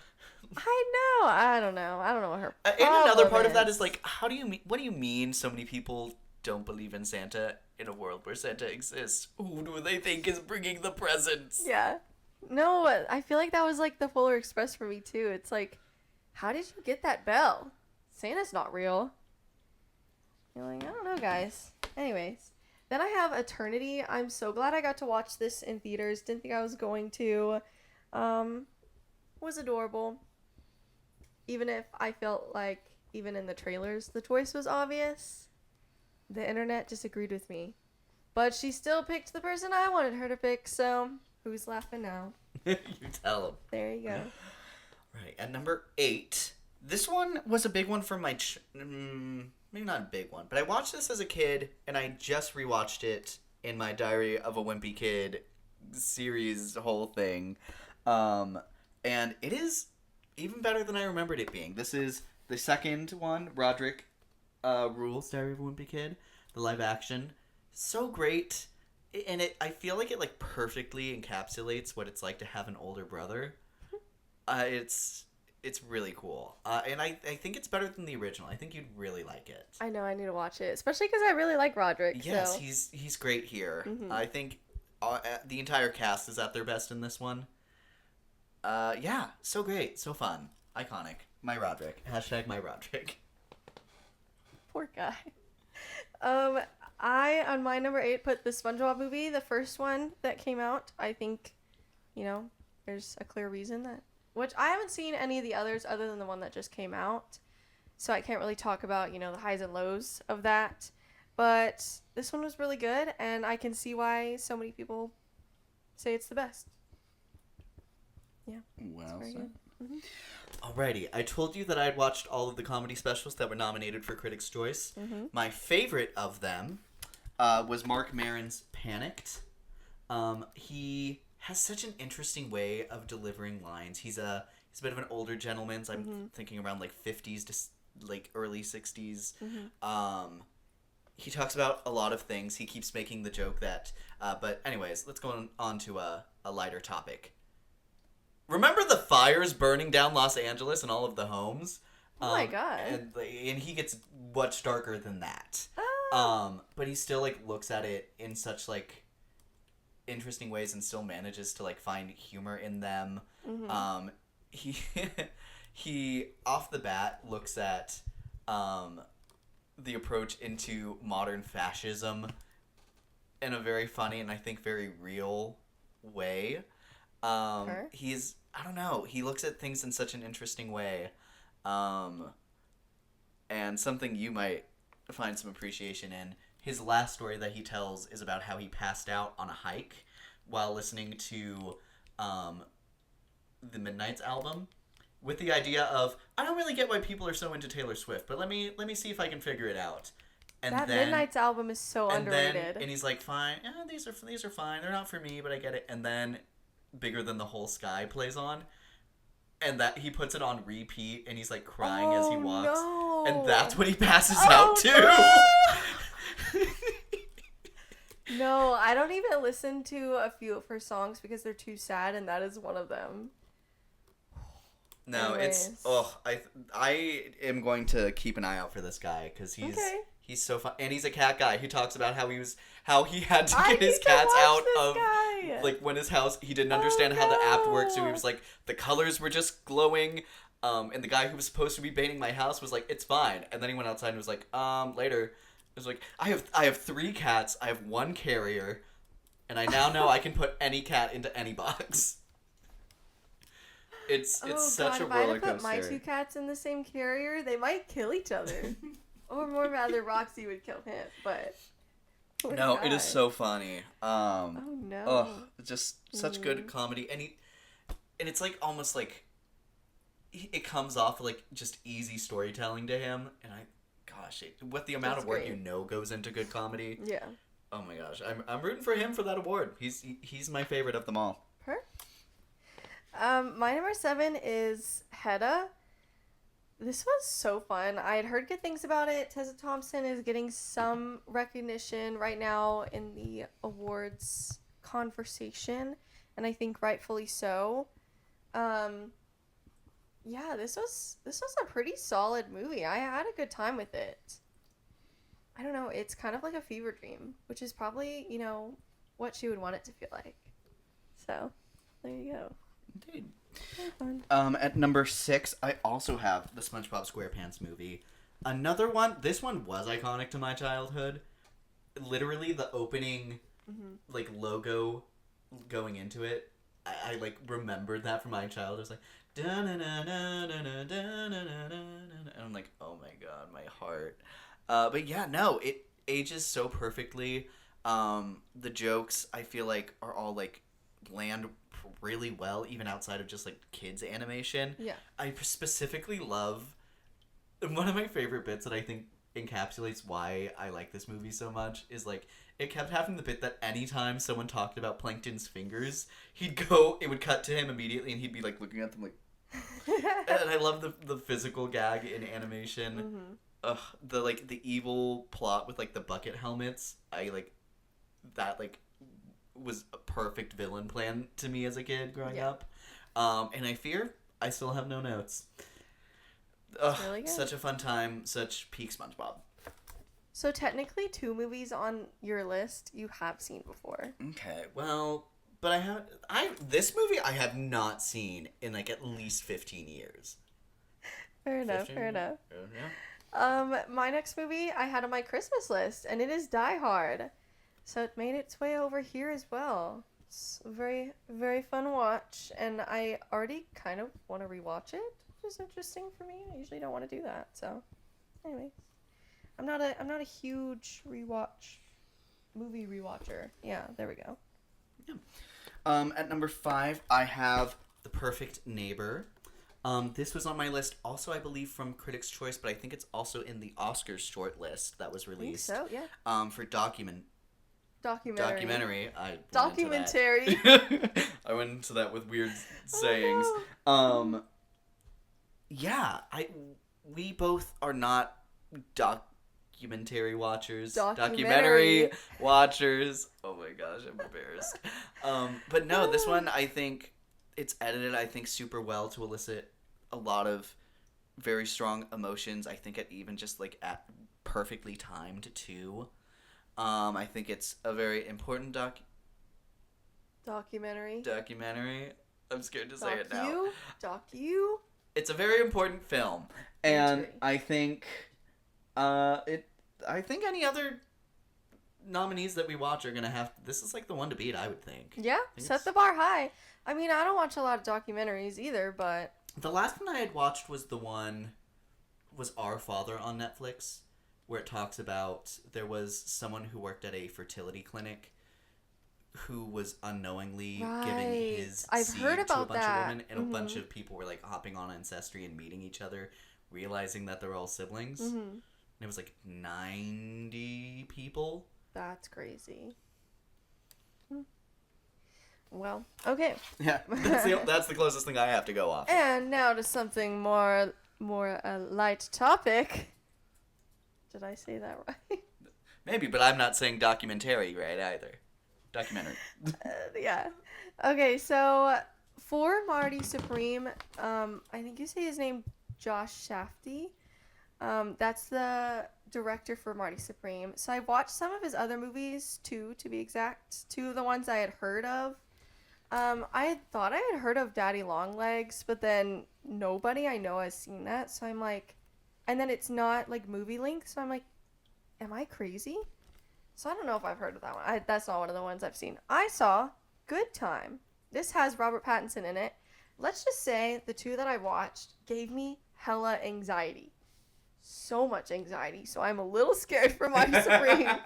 Know that going into it. I luckily did read that you should not watch his films back to back because they are anxiety inducing. So watched the two movies separately. I mean, they were both really good and very like thrilling, but it stresses you out because they're like in danger and like they're getting in trouble. But he's very good at doing that, so I'm interested to see how that translates to what seems like almost like a sports biopic movie. It might not be that. It might be like he gets himself into trouble and then it's thrill-inducing. I feel like I can see that on the So, outskirts of the trailers. I can see that now that I know that's his specialty. So, anyways, and then his brother's gonna be in the Odyssey as Agamemnon. I'm probably not saying that name right either, but like the villain. So, yeah, what a duo! And they've co-directed these two movies I've seen, but he is not. It's just Josh that is directing Marty Supreme. Okay, cool. Anyways, fun fact. My number 4, I have Belen. This is going to be Argentina's push for Best International Film. It is in the Critics Award, which is where I first saw it. This was a very great movie. It's all about how Argentina had its like abortion security laws put into place, and about the case that made that happen. It's based off of a book that was written about the real case. And Belen was basically the anonymous name given to the defendant. Okay. To keep her anonymous because it was a very controversial thing at the time. Basically, she ended up going into a hospital for like pains. And then a fetus was found in a bathroom in the hospital at the same time, and then they like arrest her in the middle of her like getting like surgery to help her stomach. Oh my god. And she's given a horrible defense lawyer. Mm-hmm. And it's basically trying to be swept under the rug, and it's all about the fight to, find justice for that. Mm-hmm. Interesting. Yeah, it's Okay. really good, actually. Where did you watch it? This, I think Prime. I believe Okay. it's on Prime Video. Okay. Sounds I was good. only able to watch 2 of the international features. It was this and Left-Handed Girl, which is on Netflix. Heard of that. And that was also pretty solid. And the girl in that is nominated for Best Young Actress. Her. Yeah. My next one is also a Safdie Brothers movie, and it's Uncut Gems. Heard that's Finally really good. watched it. It is pretty good. Honestly, I probably should put it higher on this list, but my top 3 are so good. This one's also really good. Again, very anxiety-inducing, but it's supposed to be. I can totally understand why people say this is Adam Sandler's best performance. I think it was really funny reading all the reviews where people were like, curse you Oscars for ignoring this performance, so then he went back to trash movies.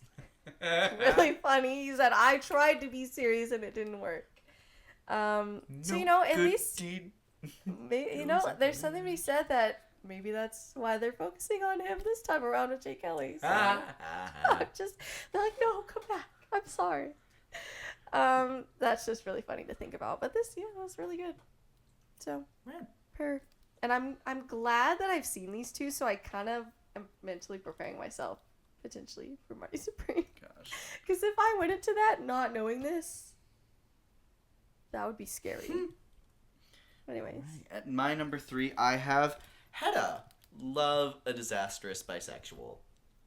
She's great. So and then messy. the female doctor is also a really big standout. The costumes are great. The house setting is gorgeous.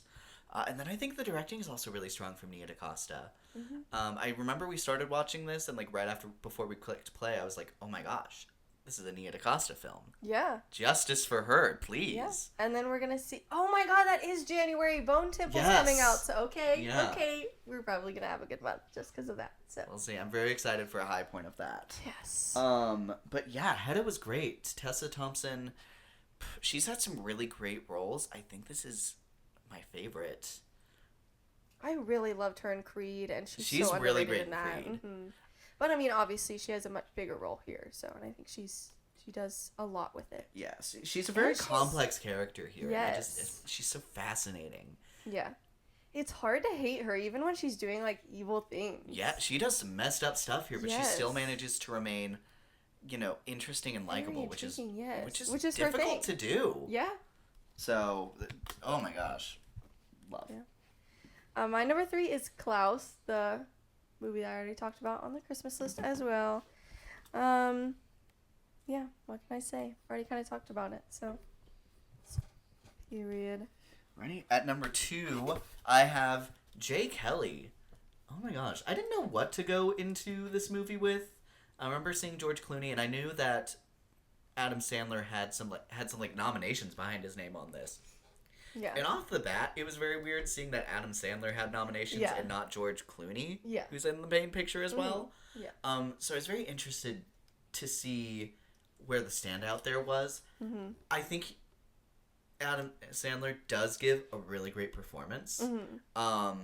But I'm with you. I think George Clooney is being surprisingly overlooked. Mm-hmm. I think it's a very star-studded cast, which I also did not expect going into it. Yeah. But I think everyone does their role really great. I think Laura Dern is another standout for me who has a bit of a smaller role. Mm-hmm. But I think she's great. Oh, and then Daisy from... Oh, the main girl from Daisy and the Six. Right. Daisy Jones and the Elvis's Six. granddaughter, but Yes. I forgot her name. So But sorry, she's Queen. great in this as well. I love the directing. It does some love really her. cool She is stuff with great, though. flashbacks. And I love people trying to change how flashbacks work and doing interesting stuff with that. Mm-hmm. I think it's a very top-notch film, I think. Mm-hmm. Yeah, super happy to have been led to that. Mm-hmm. It's definitely a huge standout for me this year. Yeah. My number 2 is The Perfect Neighbor. I'm have very similar thoughts as you. Like, set the bar very high for the other documentaries. Curse you! That's solely your fault. It's on camera. Anyways, yeah, they set the bar high, so we'll see. I'm gonna kind of wait until we get a actual nominations list to watch the others. I don't think I want to quite watch that many. Yeah, there's just a lot to watch. I gotta narrow down what I need to watch. So, anyways, it's a very good one. My number one movie that I watched for the first time this month was Train Dreams. Same. Oh my gosh. I did not expect to adore Train Dreams the way I do going into it. This is a 10 out of 10 for me. I think it has a great lead performance. I think it's a very unflashy film, so I can understand how it might not resonate with a bunch of general audience people. Yeah. But I think it is just so elevated. The cinematography is so it's like good. simple but still so unique, which I think is always super impressive to do. Yeah. I think the script is really strong, with like the feeling of loss and like feeling the world change around you and trying to find your place in that. I think they explore themes like that so well here. Yeah. Both like visually and then with the characters themselves. Gosh, it reminds me a lot of The Brutalist, actually. It has that one Felicity Jones. Felicity Jones, yeah, she is in both Great. of them. I feel like it has a really similar vibe, I think, going into the award season as The Brutalist. Yeah. Oh, so great. And then I was very surprised because I knew that there was a song at the end called Train Dreams that was nominated for Best Song. And then they played that, and that was where I was like, really? No, actually, that's how I felt when it was like a week before Avatar came out when I started seeing actually kind of a lot of tweets being like, now Miley Cyrus's song in Avatar is like the new front runner.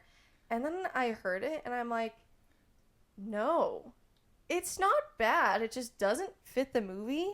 And now I think after it came out, a lot of people are saying that as well. So I'm glad we kind of shut that conversation down quick. Because honestly, at this point, if anything but Golden wins, or the I Lied to You in Sinners, you're done. That's the only one I'll accept beating Golden. I won't accept anything else. That's so valid. Yeah. Shows, I have... Last but not least, we have shows to rank. I have 12 shows. I have 9. I sacrificed my show time this month to watch a lot of Christmas movies, so. Okay, go ahead. Whenever you're ready, of course. I'm going. Also, like I said earlier, we're not going to have Stranger Things on this list because Volume 1 we already covered last month. Volume 2 at the time of recording, and it's not come out yet, so of course we have not seen it, so can't talk about it. Okay, so I am blanking. How many do you have? How many do I have to do at the bat? Okay, I have to do 3. Yes. Yeah, but we've watched some pretty, honestly, I enjoy all of the shows on this list, so... That's the thing that I think really separates TV from movies, is it's hard to, watch a show that I think is truly bad. Mm-hmm. Especially, with us, with trying to watch the stuff that's, very big and popular. Yeah. There's very few times, but it does happen, that, we almost, to be up to date, watch a show that we don't like. Alien Earth. Penguin. Yeah. But it does happen, but I think it just makes it very rare. Mm-hmm. Okay. It's a much larger commitment to watch a show that you don't like. At my number 12, my least favorite that we're watching right now is Percy Jackson Season 2. I didn't know if I was crazy. I hope Poseidon drowns you. I was going to say Zeus, but then, that's not... I don't know. I think the Percy first Jackson. season is so strong. Same. And the acting is still great. I feel like it just loses a lot of its momentum going into the second one. It's really, really funny that you put yours last. because of where I put mine. So, Yeah, I don't know. anyways. Casting's That's great. crazy. I feel like just no momentum going into this season so far. It's still good. It's definitely good. But I feel like it just doesn't have the same spark that the first season did. I hope it gets it back. Well. Oh, I still have more to go. Right. Right, yeah. 11, I have Fallout Season 2. We're only at one episode in. With so- Season 1 of Fallout, I enjoyed it. I did not enjoy it as much as a lot Me of too. other people did. Me too. I absolutely adored every time we were in a vault. I think the vault aesthetic is very unique to this franchise, and I think the show explores that so well. Mm-hmm. And that's still the case. Yeah. The Wasteland, I think it's realized well. It's fine. It's an apocalypse story where you see a lot of the same beats that we've seen in a lot of other stuff. Flashbacks, like the Walter Goggins story with the ghoul, like seeing what led up to this, I think is interesting. And then him as the ghoul, I think, is an interesting character. I love Ella Purnell's character. The Brotherhood, I hate those characters. Yeah. Like, hate might be too strong, but I just, like, could not care less anytime that they're here. It's just like, I don't know these people, and you're not making them seem interesting. They have cool suits, but I don't care who's in them, so it's hard to really focus on that either. So, Fallout Season 2 is carrying the same issues as the first for me. And then at number 10, I have The Bear Season, not 2, 4. I went in with really low expectations. I ended up liking it better than I thought I would. I think it's stronger than Season 3, but it continues to not be near the first 2 seasons, which I think are perfect seasons. Yeah. Here you kind of have characters losing interest in the restaurant over the season. It starts out really strong with, like, here's a goal, we're going to reach it, we're going to improve the restaurant to get there. They bring back a bunch of characters that work really well. They do it, like, slowly throughout, and every time it's like, yay, I'm happy, I'm, like, excited for this show. Then there's a wedding episode that I think the season easily peaks at, and it's super touching. And then it goes back down as some of the characters lose interest in the restaurant. It's like, cool. You lose interest in the Then show. why am I like? I think that there's so much charm to watching compelling characters be really good at something that they like doing. I think it's very risky to have your character fall out of love with the thing that made your show so popular. But it does have some acting frontrunners for me. Like Ayo Edebiri shines in this season. It's very her focused That's good. with Sydney. Okay, you're number 9. Yes. My number 9 is I Love LA. You know, this show has been... It's been okay. I love Odessa. I'm excited to see her in Marty Supreme. I think she's like one of the prettiest women I've ever seen in my life. And she's a fun actress too. I feel like from what I can remember, I've liked her in everything I've seen her in. So excited to see her in Marty Supreme. And I think it's funny that I just saw a clip like earlier today, I think, where she was talking about sending in a tape for Marty Supreme while filming this show. Oh, she was talking about the show. Anyways, there's some drama around this show because there's not a very nice cast member. But luckily everyone is in agreement that he is stupid. So love that. And he's also not near good enough in the show to talk trash. So I love that people are acknowledging that. So anyways, it's the kind of show where like it's so short that I would keep watching as long as they want to keep making them. And I love Josh Hutcherson in this show. Yeah, but if they ever switch to like longer seasons or longer episodes, I'm out. I'm good. Anyways, stresses me out a little bit. It's overstimulating and makes me glad I don't live in LA. Not that I ever really wanted to, but you know, yeah. At number 9, ironically, I have The Mighty Nine. I think the show is fun. It's gotten to a place where it's very fun to go back to it each episode. I feel like it's not really standing out as far as animated shows go, but continues to be a very fun cast. I officially am in love with everyone in the main cast. And I do continue to be a little worried with where it's heading, especially because anytime we cut to, like, the behind the scenes of the war or whatever is happening in the show, I'm always like, ugh. And then it's officially reached a head where I'm like, so everyone here needs to die, but my characters I like are nowhere near these characters.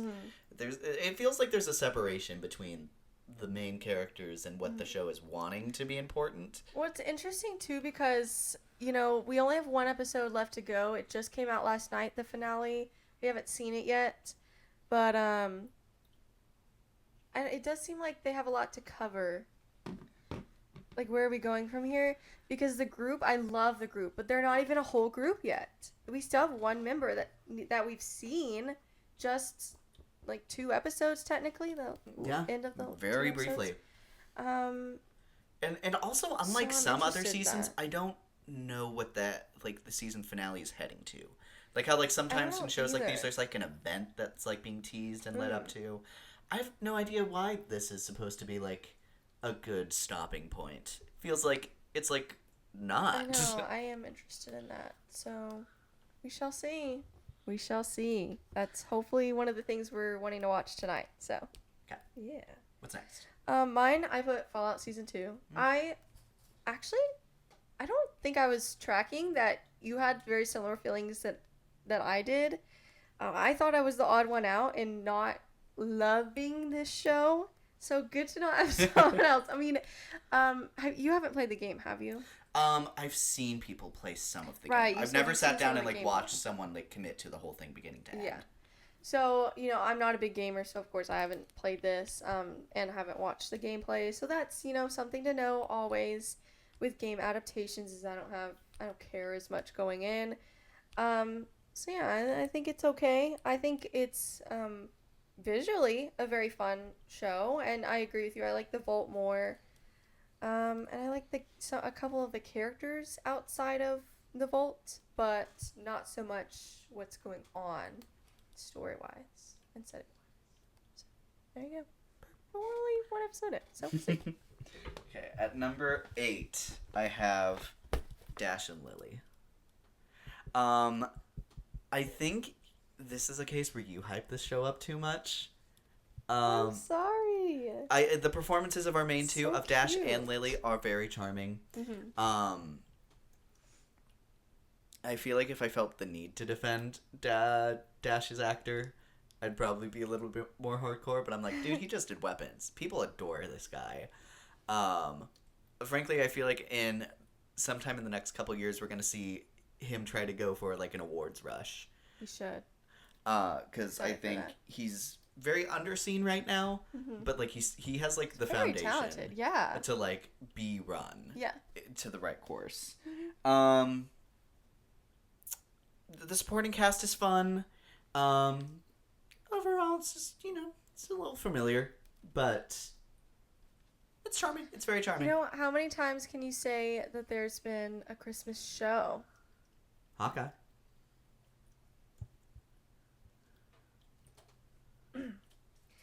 I'm just kidding. I like Hawkeye.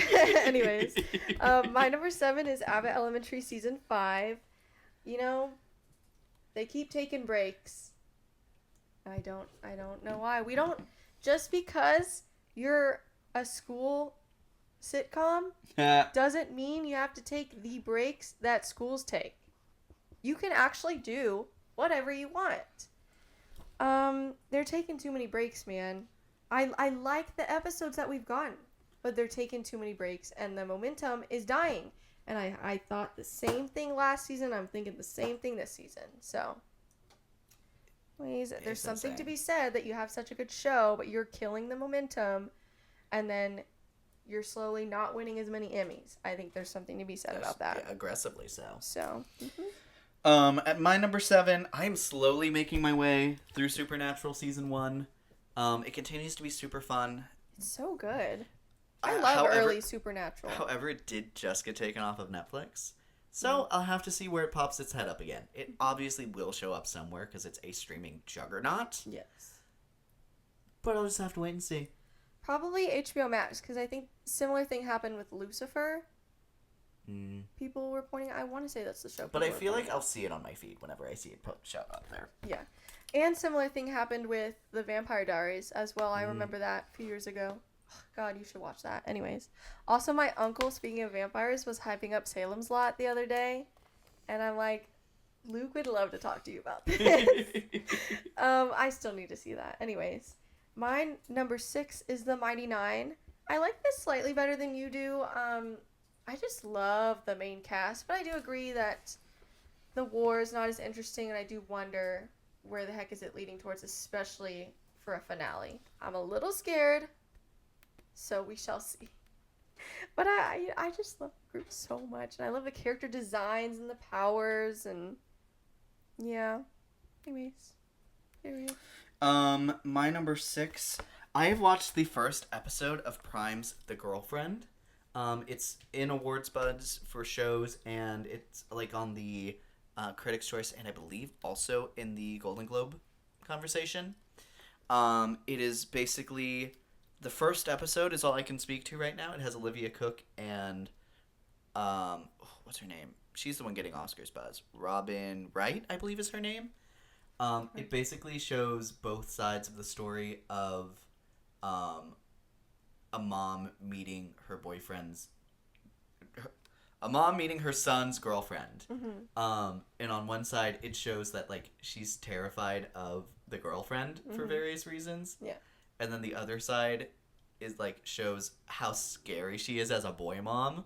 And it's so fascinating showing the same scene from like different sides. It's really fun so far. I'm very interested to see where it goes. Period. I'm very excited. I was sad I missed that one. I had heard about it and was excited about it. I just never got to it when it first came out, so I'll have to get to that eventually. Anyways. My number 5 is Dash and Lily. This was a rewatch for me, but on the shows list I include rewatches as well.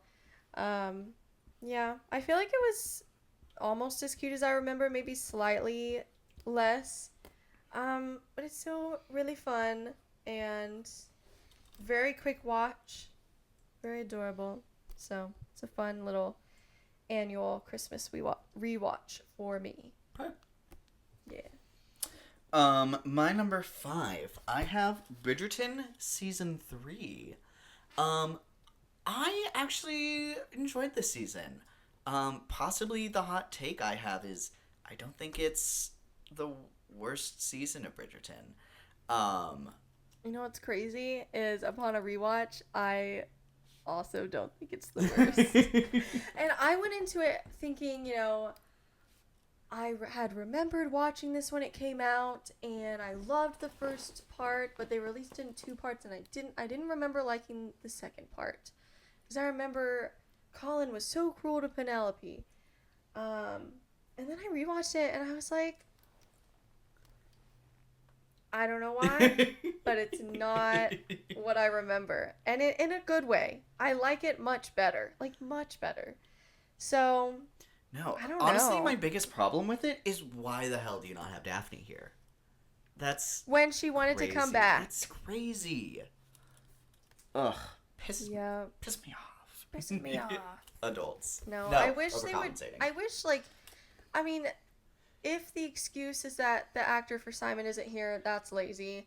But also, if that is the excuse, Didn't stop Fast Just- and Furious. just recast him. That as well. Also, with season 3, I absolutely love Pen. She's, like, my favorite, she's my favorite of the younger characters. I adore her so much.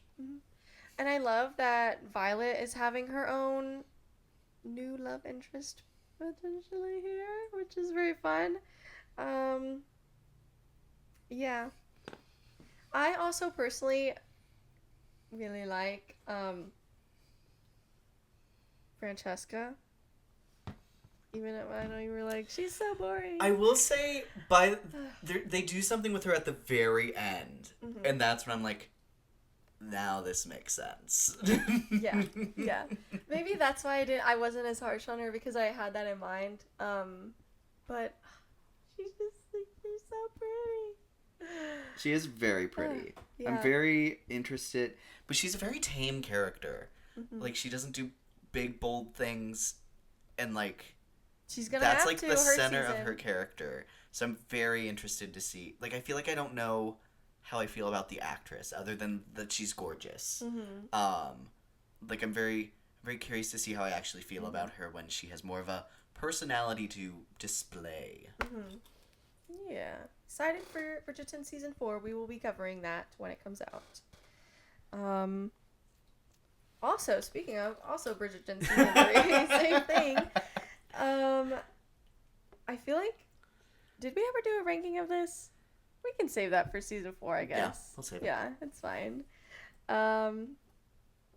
Tune into Bridgerton season 4 video that In we'll make. January! Well, February probably, Okay, because well. I don't know. It depends on how much is going on. If we will do a video on part 1. We'll see. January is a slow month. Yeah. And it's going to be our first January! I know. Let's go. Well, it's been our first, every month this year, but yeah, excited. I feel like January is like the dead man zone of the movie season. But honestly, I'm okay with that because But I've then we kind get of awards, been, actually, 'cause Yes, that's what happens in that I've been January. looking forward to the break because I need to catch up on award stuff. And this is the most caught up I've ever been for award season. Me So too, I'm so far, very but- excited to go in with so many stakes. Only in the film world can you watch like hundreds of movies and still be behind in your watches. So, anyways, okay. Right. My number 4, I have Abbott Elementary season 5. Why are you putting this on a break constantly, guys? They came back for 2 episodes. Homie, what are we doing here? It's great. Great cast. Great writing. It almost feels like whoever is in charge of putting it out is like low-key putting out feelers to be like, what if people didn't want to watch this show anymore? Like, it feels like it's being set up for failure. No, And I actually. hate that. Because this has become one of my favorite shows. My number 3 is Heated Rivalry. It's having such a big moment right now, and I'm so happy about that. Even like the NHL posted about it, which is kind of crazy. Oh, but on top of that, they posted about it and then are still banning Pride jerseys and I stuff like did that. read And I'm about like, that. you don't get to like half and be involved here. Fuck you. Good point. Good point. But the show I think is so deserving of its hype. I'm sad to read that it's not eligible for the Emmys in America, but I do hope it makes some noise, outside of that in some smaller award shows, non-American award shows, because it deserves it. I'm like really disappointed that it can't be, because it's so deserving of it.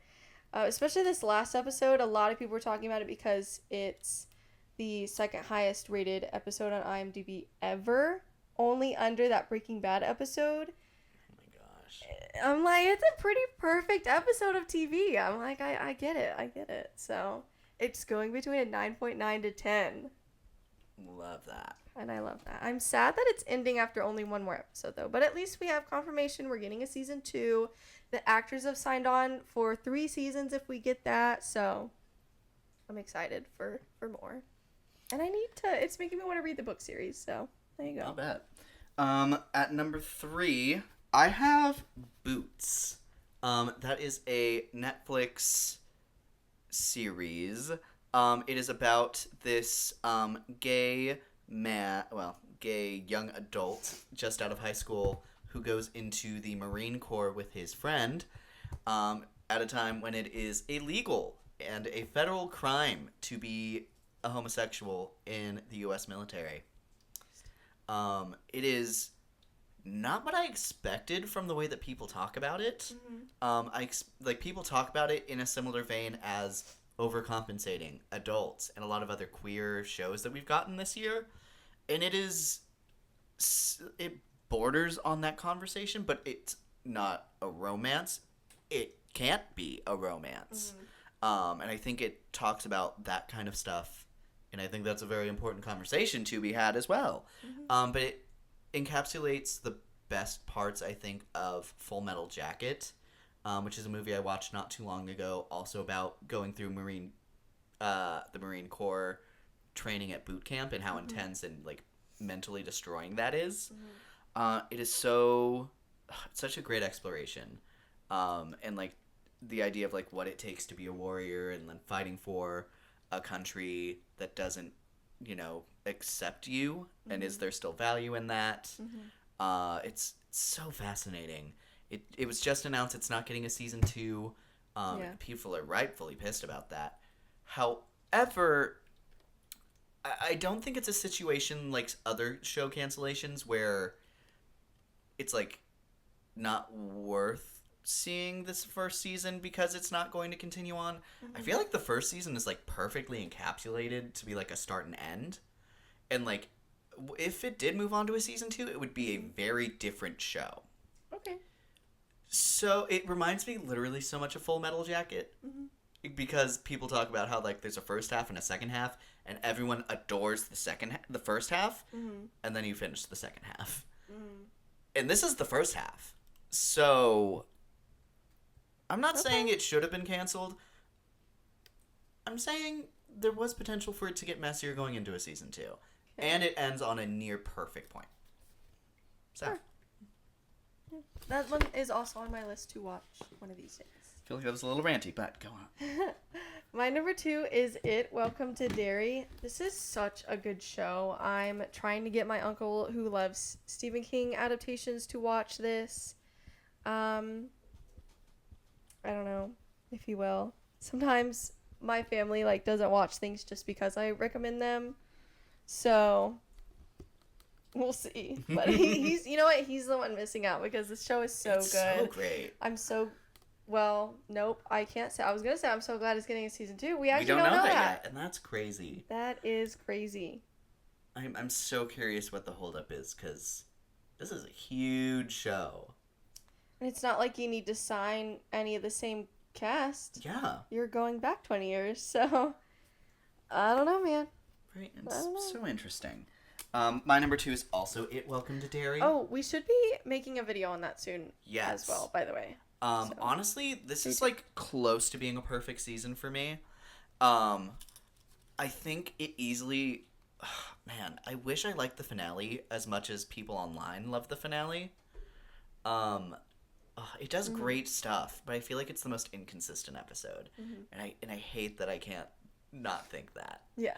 fair. But I'm so excited to continue watching this into other seasons and other times. It's least we such better. a great pitch. Yeah. People will be pissed. Yeah. And it wouldn't make any sense. Like, anyways. Also, arguably the best song choice for an intro ever. Oh my god, certainly of the So year. iconic. Yes. Like, certainly. That, I honestly think that's going to win like the award Emmy. song and like the Mhm. Emmys for like winning like opening title. Mm-hmm. It's that is borderline a shoe in. Yeah.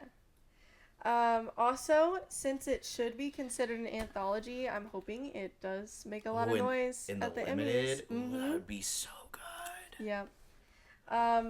My number 1, which I said was really funny, is Percy Jackson season 2. So it's at opposite places on our list. Listen, I love Percy Jackson. I loved it as a kid, and then I reread the books over COVID, and then I reread the books last year, and read beyond that, some series beyond that, about Camp Jupiter, and then Nico's book. So I'm like more in love with it now that I've read more of the lore. So I don't know, I really like the show. I think it's great. I love these characters. I have such a soft spot for them. I love the casting for Tyson. I think he's doing a great job. Love Annabeth. I think she's doing some great work here. Just a talented cast overall. I love that they're expanding so many of these characters. Like Clarice's character is far more interesting to me here than she ever was in the movies or the books. Same with Luke's character. Luke. I think he's. I'm the lightning thief. Don't walk on my roof. I just saw that. Iconic. Yeah, I think he's far more interesting here. So, I don't know. Great job. So. And then my number 1 is Heated Rivalry. Oh my gosh, the show is so big So good. for such a great reason. I think it still continues to be very important. I think it's great to see queer storytelling be compelling and be landing so hard with general audiences as well. Yeah. Gosh, it feels like this is having like true cultural impact. Yes. And I think that's like what movies and like this kind of genre should be striving for. Because if it's doing that, then you're telling the stories that are worth telling. Yeah, and I love the two main characters. We were talking about where we might want to see them in other places. I mean, anywhere. But specifically, I know the actor for Shane has mentioned, at least I think he's the one that mentioned, or somebody Yes. mentioned Nightwing. And let me just say, I honestly can't imagine not being disappointed if he doesn't get that role. So, maybe he's a little whatever, but it's okay. I don't know. I 'Cause don't know it's how old he jumping is. to with the story that they're starting Batman with Batman Brave and the Bold. He's on his 4th Robin. So, like, Nightwing leaves to become like Dick Grayson leaves Batman to become Nightwing. Like, Yes. during like college. Yeah. I don't know how old he is, but I feel like he looks like he could play that and be Yeah, fine. he looks like he's in his 20s, which is Yeah. Nightwing. Yeah. Ed. And then I was saying the actor for Ilya would be a fun Apollo, I think, in Percy Jackson. I don't know what age they're going for there either. But he just looks like he needs to play a god. No, for sure. He needs to. So, or he would be fun in like a period piece as well. I think he looks like he could be like a Mr. Darcy kind of, like, just I don't know, just like his smile when he's not. It's cool because Feels like he could be in Bridgerton, actually. right. So, anyways, I don't know. We'll see. I just want to see them in more places. I also thought either one of them could be fun in White Lotus. Like, that could be fun. So, yeah, wherever. There's a lot of, original new movies we don't even know about that they could be in. So, there you go. Indeed. Yeah. The last thing we have on our docket is to update the winter movie draft. Which we kind of just did, like, last video. And yet it is still updated a little. But those who have not seen the last episode, I am currently having all of my movies have been released. You have one left on Christmas Day with Marty Supreme. So, my lineup and their scores are Avatar Fire and Ash is currently at 70 points. Tron Ares has 56 points. Five Nights at Freddy's 2 has 46, my lowest. Eternity has 47 points. Black Phone 2 has 56 points. Same as Tron Ares, I think is criminal. The Running Man has 55. Again, criminal. Yeah. And then SpongeBob Search for SquarePants is at 60, my second highest. So I'm doing great. Yeah. Assuming these all had perfect 100s, that would be 1, 2, 3, 4, 5, 6, 700 points I could get. I'm currently at 390, so just a scooch over half. We'll see how much longer Fire and Ash can go. We'll see. I don't even know. I feel like it's probably not even going to break into the hundreds with that score. So, we'll see. You had 8 movies.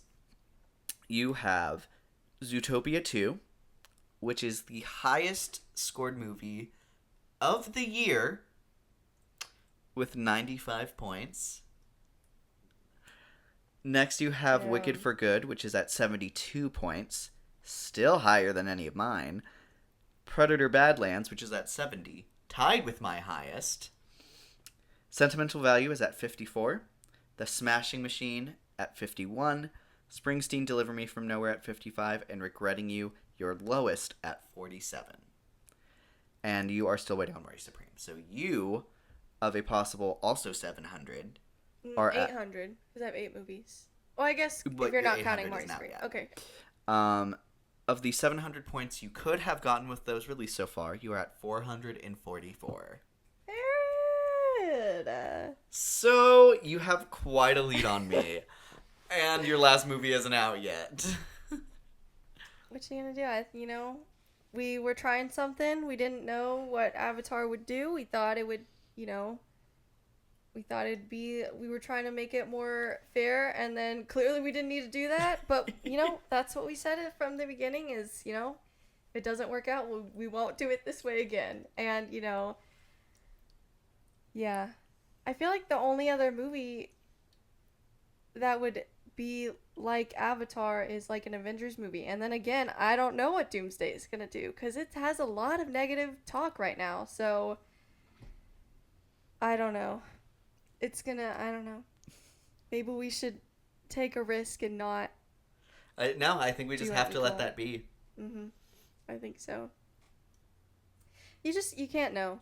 We could try that next time and have it 7 movies each, and then it could pull an Avatar. I think we just can't. We just don't know. We don't know. Yeah.